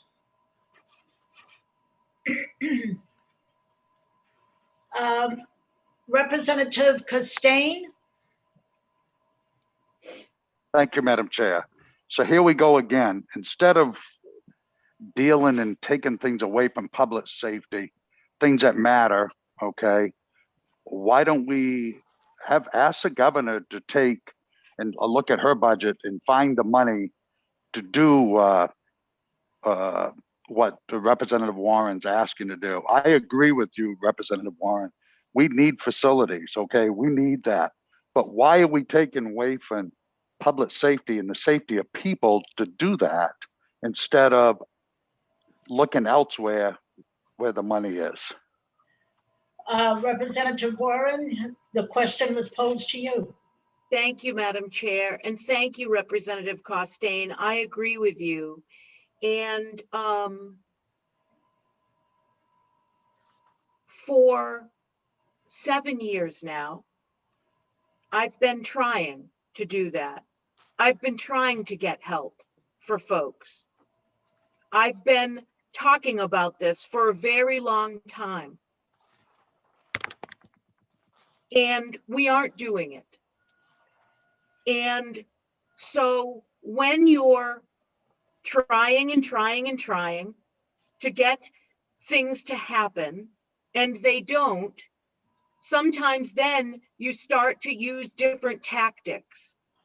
And it feels to me that folks are very protective of these budgets, as they should be. And I think this is probably a way to get people to start paying attention to this issue. Representative Costain, since I lost my first very dear friend to this epidemic, which was now 10 years ago, a Hallowell resident, who we now have a foundation in the name of, Ian Parker Foundation. That was 10 years last month. In that time, I've lost 2 family members additionally, and my very oldest friend in the world. In that time, our state of Maine has lost over the entire population of Hallowell, my entire city, 3,061 people. We lost 58 people just in the month of January. And you know what? We still don't have treatment for people. People that are suffering still can't get help in this state. They still can't go somewhere and say, my friend died last week and I'm using the same supply and I'm afraid of dying. We still don't have money for that. But in that 10 years, we've doubled the amount we spend on MDEA. To me, it seems extremely perverse that we want to go out and trap people that are struggling, but we won't give them the help when they want it. That's why I'm finally doing this, because I have done everything else I can think of. And you would think that somebody that works as hard as I do in this job of being a legislator for as long as I have and screamed as long as I have, I'm still losing my friends. That's why I'm doing this. And thank you very much for the question. Follow up, Madam Chair. Yes, and I will say that Senator Seaway, Representative Reckitt, and Representative Pickett are next. Go ahead, Representative Costain. I agree with you. As I said before, Representative Warren, I've lost family members, friends. I've seen it over the years, and I agree. I think we need to do something. I've said that right along. I don't know that this is the answer. MDEA isn't out there and designed to investigate the user. That's not what they do. So I agree with you that we do need to do something else, but I worry and real concerned if we cut this program that it's just going to bring more and more and more of this stuff into the state. If we put the word out, we've cut our drug unit in half. What do you think the drug people are going to do? They're going to come to Maine. I mean, that's just a fact. That's what happens. So the simple answer, the simple thing is, I don't know what we're going to do. But as far as the issue that we have that you're talking about, I agree 100% and back you 100% on trying to do something. But there's a lot of money in DHHS. There's a lot of money in other places that is wasteful, in my opinion. So thank you. Thank you. And Senator Seaway? Thank you, Madam Chair. Uh, I just listened to Representative Warren, and I understand we're all victims in some way through life, and I think as law enforcement officers, we try to prevent the best we can to have those victims. And I think that, MDEA is law enforcement officers. They're trying to help to do the best that they can to prevent somebody from getting hooked on a drug, or to take a drug or give it to somebody or a child, and then they die and cause more victims. And so I think, we have to be careful on what we're wishing for here. Sometimes just throwing this out, it causes other people to think, well, I guess it's not that important. Well, it's very important. And I have reached out, and I think you've heard me on my speeches, that we really do need places where people can go and get help. And we're really lacking that.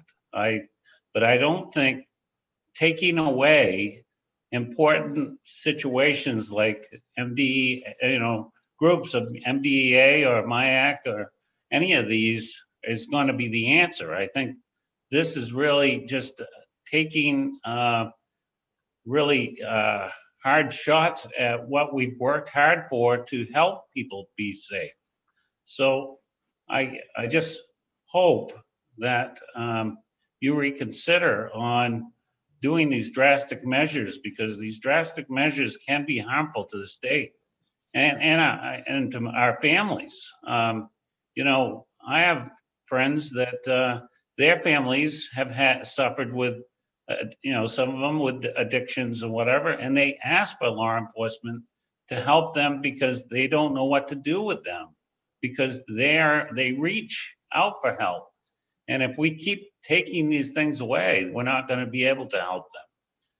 And I understand what you're talking about, and I understand you want to get help for these individuals, and I think there is a way to do it, but I don't think drastic measures like this is going to do that. Thank you.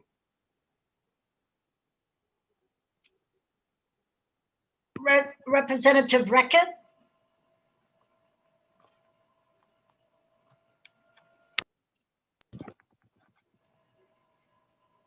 Yeah, you're muted, Lois. I was just saying, I don't quite know where to start in this discussion, except to say that I've sat and looked at MDEA grants a lot in my lifetime. Nothing wrong with them, but I don't see the end result. And I'm in favor of this motion, unlike the last, because I'm not yet convinced about the around the issues of MIAC. I'm still thinking about that. But in terms of this issue, I am absolutely convinced that this would help, that we could, in fact, not only do recovery, but make some progress on demand reduction for drugs. And that perhaps there's a role for an increased participation by municipal and county contributions in places where there's huge problems. When you look at what the city of town of Scarborough has done to try to make referrals on people who couldn't find recovery options here in the state of Maine, I applaud them for that. But I wish they didn't have to. I wish we could have sent those folks who wanted help somewhere in Maine where they could stay close to their family. And I also believe that were we to send this recommendation to the Appropriations Committee, I don't know whether they'd do it or not, but I do know that they would hear a loud message that we want more treatment and recovery services, and we're willing to do almost anything to get it. And that's the message that, in my head, this would send. I didn't have the same thought process on the MIAC vote, and I still don't this minute. But on this one, I feel like there's got to be another way. And I hear what you're saying about DHS. Maybe the Appropriations Committee will look across departments, state departments, to see where this money's going to come from. That'd be fine with me too. Except that I think if we're looking at the place where we have a handle on saying enough is enough, this has not been working, we have to find a new way, and we have to put the resources into it. I think this would be a strong message to the Appropriations Committee. So I'm in favor of this motion, and I hope it might work. Thank you. Thank you, Lois. Representative Pickett. Thank you, Madam Chair. I've known who Representative Warren is now for 7 years, and I've got to know her quite a lot better in the last two, beginning our third year together. And I know she is very passionate about what she thinks is right. We don't always come at it at the same direction, from the same direction. Our politics are not always the same. But I think most of the time our heart is in the right place to get where we need to get. And my heart goes out to you today, Representative Warren, for the personal losses you've had over these last years. And for all the people in Maine that have lost loved ones because of this epidemic we have going on in our state. I've been served on the SUDS committee, Substance Use Disorder Services Commission, for the last 2 years.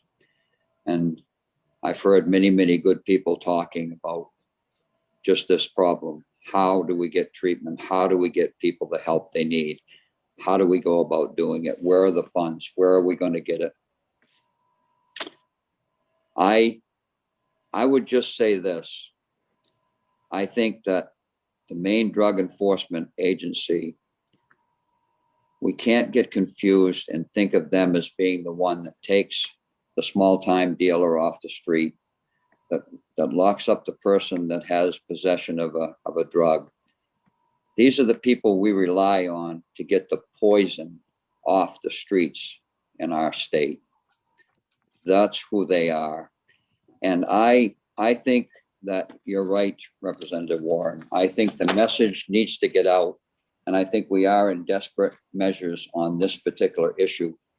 And I think the chief executive needs to be hearing this and needs to understand really where we are. And there has to be a way that in this budget, and we all know no matter what type of budget we have in front of us, whether it's our own personal budget, or if in my case, it was my police budget, or whatever the case may be, if we dig deep for the things that we really care about, we can find the money to do what we have to do. And I think there are ways to make housing, recovery, and treatment available to those who want it and those who need it. And I think there's also a way to keep our agency on the field that is keeping this poison out of our state, because if the poison continues to come in and continues to get in the hands of the people that want to ruin other people's lives, those people do not use these drugs. They just use it to ruin people's lives. And those are the people that need to be dealt with. And quite frankly, they need to be locked up and put away because they could care less about people.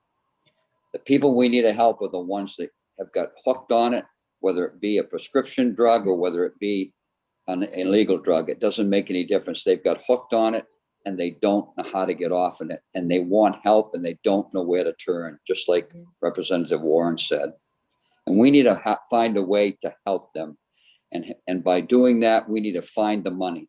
I just don't think this is the place to find it, but I think this is the sounding bell to say, let's get serious about this problem. Let's find it wherever we can and get this problem taken care of. Let's work together hand in hand and make this happen. Let's start prioritizing the real important things in our state first before we spend on things that we would love to spend on, but we really don't have the money to spend on while we got people dying every day. And I couldn't agree more with you, Representative Warren. This is an issue that has to be dealt with, and it has to be dealt with now, and we need to find a way to do it. And I thank you for bringing it up. Thank you, Representative. I've got Representative Morales, followed by Representative Luckner. Thank you, Madam Chair, and thank you, Representative Pickett. I was really moved by what you said, and I agree. You know, I've been learning a lot about substance use disorder from my public health, colleagues and friends. And what I've learned is it's a disease. It's a symptom of poverty. It's a disease of despair. And if we were to do the things that Representative Pickett and we were to prioritize funding for those things, housing, recovery, treatment, folks wouldn't be seeking to cover their pain with substances. And so those people who come in trying to give it to them, they're not going to have buyers of them if we have the things that people need to be successful, because everybody wants to be working and have a job and raise your family. So it's a conversation I'm really glad we're having. When we look to, and I first really learned about this issue from Commissioner Sawchuk when he was chief of police in Portland. And I learned a lot from him and many, many others about how we can't just use enforcement right now. And that's all we have right now. When we look at our budget, that is what we prioritize, enforcement, and it's not working. And we've got the majority of folks in our prisons and our jails, and you hear our sheriffs. We've heard them in this committee over and over again. And we've heard Commissioner Liberty say it. They are those who have mental health disorders, are disabled folks, those with substance use disorder. That's what we see. When we heard about the recidivism rate for adults is 70% in Maine. For juveniles, it's 42%. Enforcement isn't working. So I'm, in terms of numbers of filings, I really dig in deep into the data. We have 50,000 criminal cases every year, and the large majority are due to substance use disorder and mental health disorder. Between 1,600 and 2,000 juvenile cases. We got to do something different. So I'm really in favor of this conversation and sending a really strong message, as Representative Reckett said, to Appropriations Committee, that we need to fund treatment, housing, recovery. Thank you. Representative Luckner. Thank you, Madam Chair. And I'm too in favor of this motion. And, I want to second what a number of previous folks have said, including Representative Pickett. So thank you for bringing all that up. I too have lost a number of friends to this epidemic in the state of Maine in the last few years. Probably count close to a half dozen. And this goes back. We tried this once in this country before. We had what was called prohibition. I'm sure everybody's familiar. We outlawed alcohol and treated it as something that, needed to be enforced and made it legal. And it was a horrific failure, so much so that there was a constitutional amendment to repeal, what was it, the 19th Amendment? I don't mean to give everybody a history lesson here, but we've been doing this war on drugs thing for my entire life. And it's an abject failure. I think, you ask a lot of younger people who are growing up and who know a lot of people who have overdosed or have found recovery even better. Vast majority of them agree that this sort of attack, the drug, is not the right way to go. And the way to go, as has been brought up, as Representative Morales so eloquently spoke to, is if people don't want drugs, they won't buy drugs. And it is a mental health issue. It's not a criminal justice issue. People are desperate and they need help, and there's no help for them. So I think, this is just, we look down the road a few years and are we going to keep trying this, punitive approach and this, heavy-handed approach to this issue? Or are we actually going to do something that increases public safety? I hear that a lot, and this is about public safety. Prevention is about public safety. Treatment is about public safety. Keeping people off the streets is about public safety. So housing, healthcare, jobs, it's all part of public safety, in my opinion. And, we have an opportunity here with this motion to demonstrate that the state of Maine, that we all understand that and try something different. And you hear it, a number of people have said it in our public hearings, but the definition of insanity is trying the same thing over and over again and expecting different results. So let's try something new. We can always, go back. We find, but people have been dying, and this is a crisis that's been going on for a long time, and it's time to do something new and something that we know is effective, and treatment is effective. Housing, jobs, education, those are all effective ways of preventing people from falling into these behaviors and getting into the system. So thank you. Thank you. Senator Seaway, followed by Representative Pickett. Thank you, Madam Chair, and thank you for the time you're spending on this. I was wondering if I could have Colonel Cody come up. And I know there's a lot of confusion between law enforcement and public safety. There's public safety and recovery and treatment. When I hear people say policing doesn't work, I know it works. I know people, when they call and you go to the call, you're going because there's an emergency. It's not just because you're a police officer and you go and do something to arrest somebody. You go because you were called to a scene. And I just wanted the Colonel to be able to explain why policing is important and why these are extreme measures, because I think it's important we hear that. I guess that's what I'd like to hear. Thank you, Senator. Again, thank you, committee, for an opportunity to speak with you.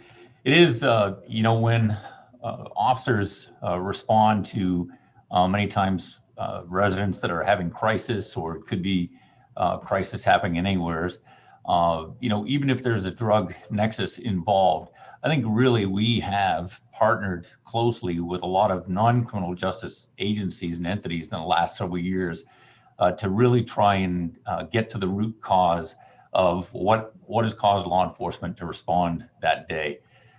There may be drugs present. I think we have worked to take steps for issuing summonses rather than arrests. We've worked with local jail diversion and other deferred disposition type programs that are common throughout the state. And we recognize that it's a symptom of a deeper problem. But certainly law enforcement plays a role in stabilizing that crisis, in trying to determine and focus our efforts not on those with substance use disorder, but those that really make a living trafficking illicit drugs into and throughout Maine. They hold no other professional job. Monday through Friday, probably 7 days a week, their only form of income is to traffic drugs. And those are the people that we will really make an effort to focus on. And that's where I think, certainly Maine Drug plays that role in that higher tier of trafficking. We partner with them on various different levels, whether it's coordinating the stop of known traffickers, whether it's having data to know where to better focus our efforts on those, again, that are trafficking. But I think if we look back even 5 years ago, our approach to end users is much different now than it was. And we've learned a lot. In law enforcement, we've done a lot to train our people to know about the cycle of addiction and the trap of addiction, and how we can be a part sometimes for these families to see, hey, although it wasn't the preferred option, law enforcement and an introduction into the criminal justice system sometimes is the only hope that family member has to get to the right channels, support, advocates, and programs to succeed. Because without that intervention, sometimes the addict and the end user just are not going to take that step on their own. So we can be seen as a blessing and a curse. But I think, you know, we know about the three-legged stool and how it can't be, you know, a laser approach where it's solely on the backs of the criminal justice system. And I don't think that is our approach. I think collectively on the state, county, local, federal level, we have partnered together to try and really focus our efforts and especially, you know, the most punitive aspects for those that are engaging in high capacity, you know, large quantities of illicit drugs that have previous trafficking convictions and are making a living on, you know, at a cost of the lives and quality of life of Maine and Maine citizens. Thank you. Representative Pickett? Yes, thank you, Madam Chair. I believe Director McKinney's here with us, and he is still here with us. Since we were talking about his agency, I'd like to give him the opportunity to tell us as a committee what the importance is and why he feels it's important for his organization to keep on doing what they do a great job at doing. Ms. McKinney, are you with us? There you go. Yes, good afternoon, committee. Roy McKinney, for the record, Director of Maine Drug Enforcement Agency. I first want to thank you all for your passionate discussion about this issue, and to you, Representative Warren, for your loss over the last several years. This is impacting tremendous. This being the opioid crisis has really brought this to the forefront for Maine communities. But it's not just Maine that is confronted with this, but so many other states, especially here in New England. We saw it first with the rise of the prescription opiates, synthetic narcotics, if you will, with OxyContin first, then oxycodone, then heroin, and finally in 2014 with the rise of fentanyl powder. And each time the legislature has responded to enforcement and prosecutor requests for the appropriate tools to go after the traffickers. And that's what MDEA's focus has been on. If you look back to the Maine Drug Enforcement Act of 1992, the legislature affirmed that this whole issue required a drug enforcement program and strategy was necessary to meet the threat to the public safety and public health of Maine citizens. We have currently about 54 officers throughout the state. They're all contracted from either a sheriff's office or a municipal department. And so they're representing their communities: Scarborough, Portland, Holton, Bangor, and the list goes on. So they're very aware of the efforts by their agencies to intervene and steer into users to appropriate resources to deal with their problem. And I was just reading a particular article, or not an article, it was an email from one of the deputy sheriffs that's contracted to investigate drug traffickers in the mid-coast. And he came into contact with a person who he knows through his law enforcement experience suffers from substance use disorder, is a daily user of heroin, fentanyl, and the like. And this came about because he was reviewing evidence at a department store, that evidence being video, as he was conducting his investigation. And he became aware of loss prevention was looking at a shoplifting case unfolding before them. So he offered his assistance. A person not involved in that direct shoplifting was this person that he recognized. And he intervened. He and the other agent that were involved with him intervened and worked with the court, with the sheriff's office, with the local police department to get that person into treatment at St. Mary's in Lewiston. But for that, we just don't know what would have happened to that user. So these officers, they're personally engaged in what's going on. They know that to impact the supply of drugs in their community isn't with the person that is suffering from substance use disorder. It is the trafficker. And in, I believe it might be in your briefing book, but certainly at the committee oversight or introduction in NDA, I provided some of those statistics. And if I can find them briefly while I'm speaking to you, I just wonder if these officers weren't engaged and in doing what they were doing, who would pick up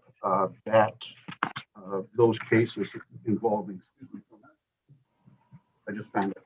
And last year, 2020, these officers were responsible for 501 drug trafficking investigations that they initiated.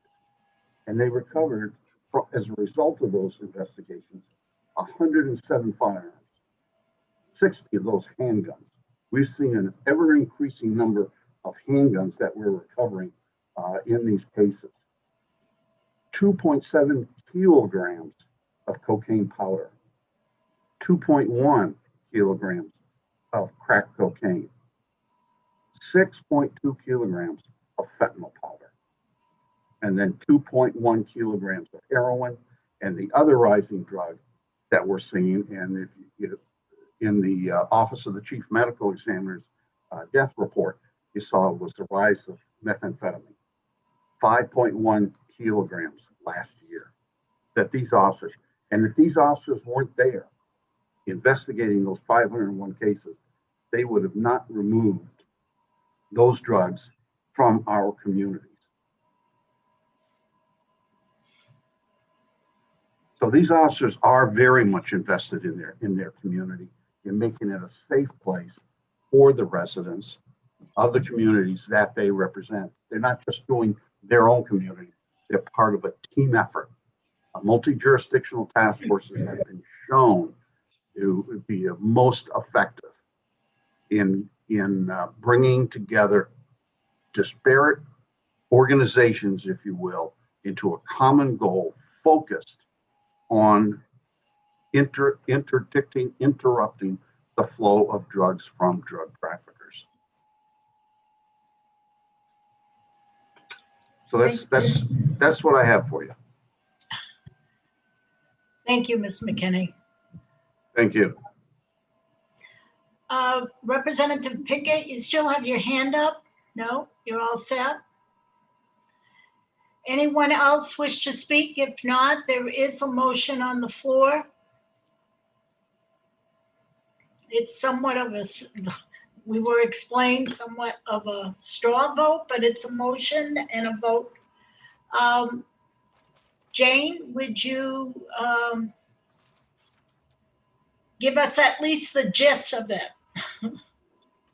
Okay. The motion was to decrease MDEA funding, and that's the 0388 account, over the next 2 years by 50%. And I'm going to assume that's general fund, but somebody can correct me. The mover can correct me if that's not true. And to increase the budget for substance use disorder treatment and recovery services by that same 50%. And at this point, I think I'm reading that the committee wanted me to mention that we are in desperate need of residential treatment and of medically managed withdrawal sites for youth. Everybody all set with that? Okay, Deb, would you please have the roll call? Representative Warren, Yes, and Jane, it was general fund. Yeah, okay, thank you. Representative Morales,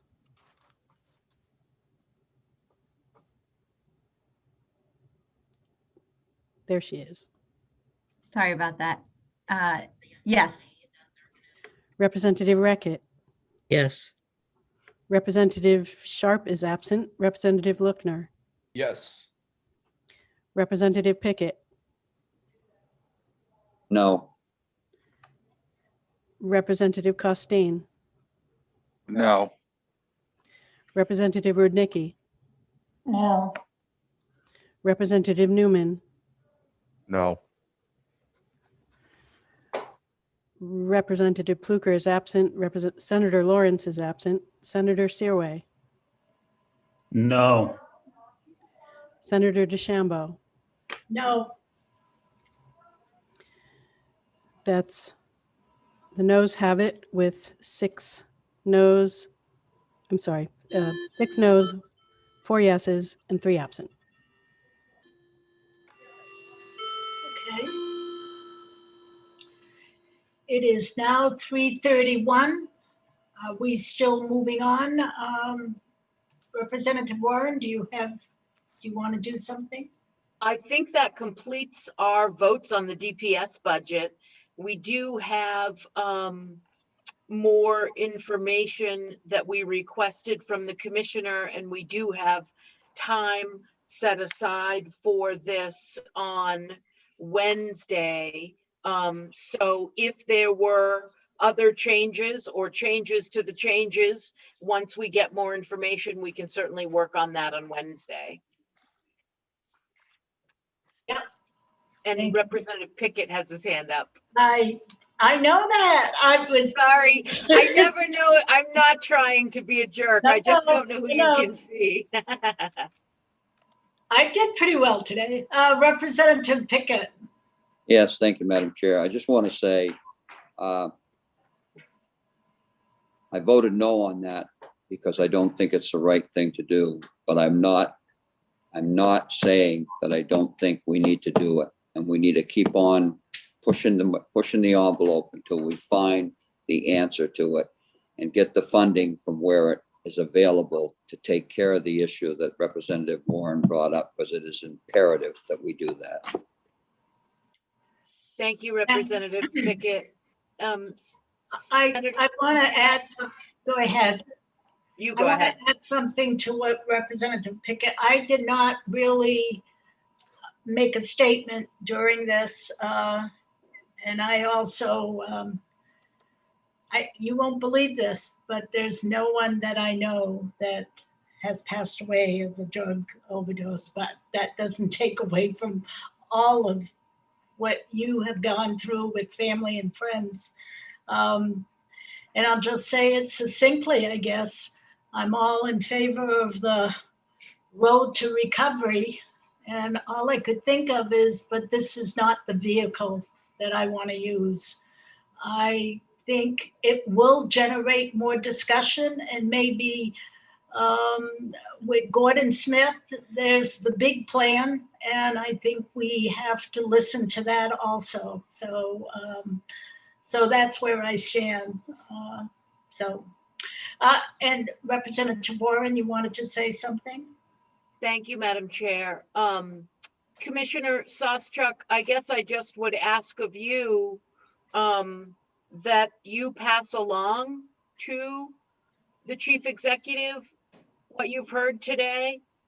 I know she is doing some work through a change package regarding changes to Long Creek's budget. We could reconsider a lot of things if we saw the Chief Executive do a change package around actually providing treatment for folks. So as our connection to the chief executive, would you be willing to pass that along, what you heard here today, and that we respectfully ask that she include treatment and recovery in the change package? I would be honored to, Representative, and spoke pretty heavily on the MIAC side, didn't speak as much at all, actually, on the MDEA side, which is fine. But I certainly appreciate the passion and the personal aspect of this. I think that this crisis, like many others, you can get caught up in 1 or 10 or 50, and it really comes down to those personal stories, how that impacts you and how that impacts your communities, that really grab people's hearts, which is where this particular issue lies, and how we need to change systems in order to address that. So I can say, in the 2 years that I've been here with the administration, to see main care expansion, to see an opportunity I had just 2 Fridays ago at the opioid seminar series to talk about co-responder liaisons in every county across the state, to be involved in that strategic plan that Gordon really championed and that the governor's in full support of. That while there's no question that we have a long way to go, I think we can get there together. And I do appreciate that. And I will absolutely be honored to pass along that message, ma'am. Thank you very much, Commissioner. Yes, thank you, Commissioner, very much, for sure. Having nothing else to deal with today, this will put an end to this session. Thank you, Commissioner. We have. Can I ask real quick before we go? Yep. Sorry, even though it's a whatever it is, a Monday afternoon or something. So I was just curious. So we didn't vote on the initiatives under MDEA, and maybe that's not appropriate based on all your conversations. So I don't know if I don't know process-wise whether we need to do that, or we can do that on Wednesday, or we don't do that anymore because you've already dealt with that a certain way. I don't know. I should be quiet. Could we check in on that, Commissioner, and add that to our schedule for Wednesday to do? Because to be honest with you, I have a similar, I think we do both, but I want to make sure that we are taking the appropriate steps to send the appropriate message to AFA as they've asked for it. So let me get more clarification on that. Okay, sounds great. I just didn't want to miss any homework on our end if we needed to do. We got quite a stack going now, but if we needed to do it, we need to do anything different, then we wanted to be able to do that before we signed off. So my apologies. Thank you very much. Very good. Thank you. Senator. So, yes, sir. I just wanted to let you know I still have time to make it to Subway with my gift card. Did she get a gift card? You will know. I'll tell you how good I am. He not only got a gift certificate, but I included coupons to Subway. So he's got enough to treat, pay it forward with Representative Costain. So I'm starting trouble. Amazing. You're amazing, Okay. Senator. And Senator Costain, thank you for noticing my St. Patrick's flowers. They're green and white. They came from my son, who is a half Irish. Yeah, you can't see the green there, but I did see all the white. Senator. My son is the only grandchild that is not 100% Irish, French. So. Senator, did you realize what you just did? What? You promoted him to Senator Costain. Did I say Senator Costain? Next Who year. knows? Who knows? It wouldn't surprise me if he ends up being one. Yep. All right. Thank you, guys. See you Wednesday. Have a good day. Thank you all. Good night. Night.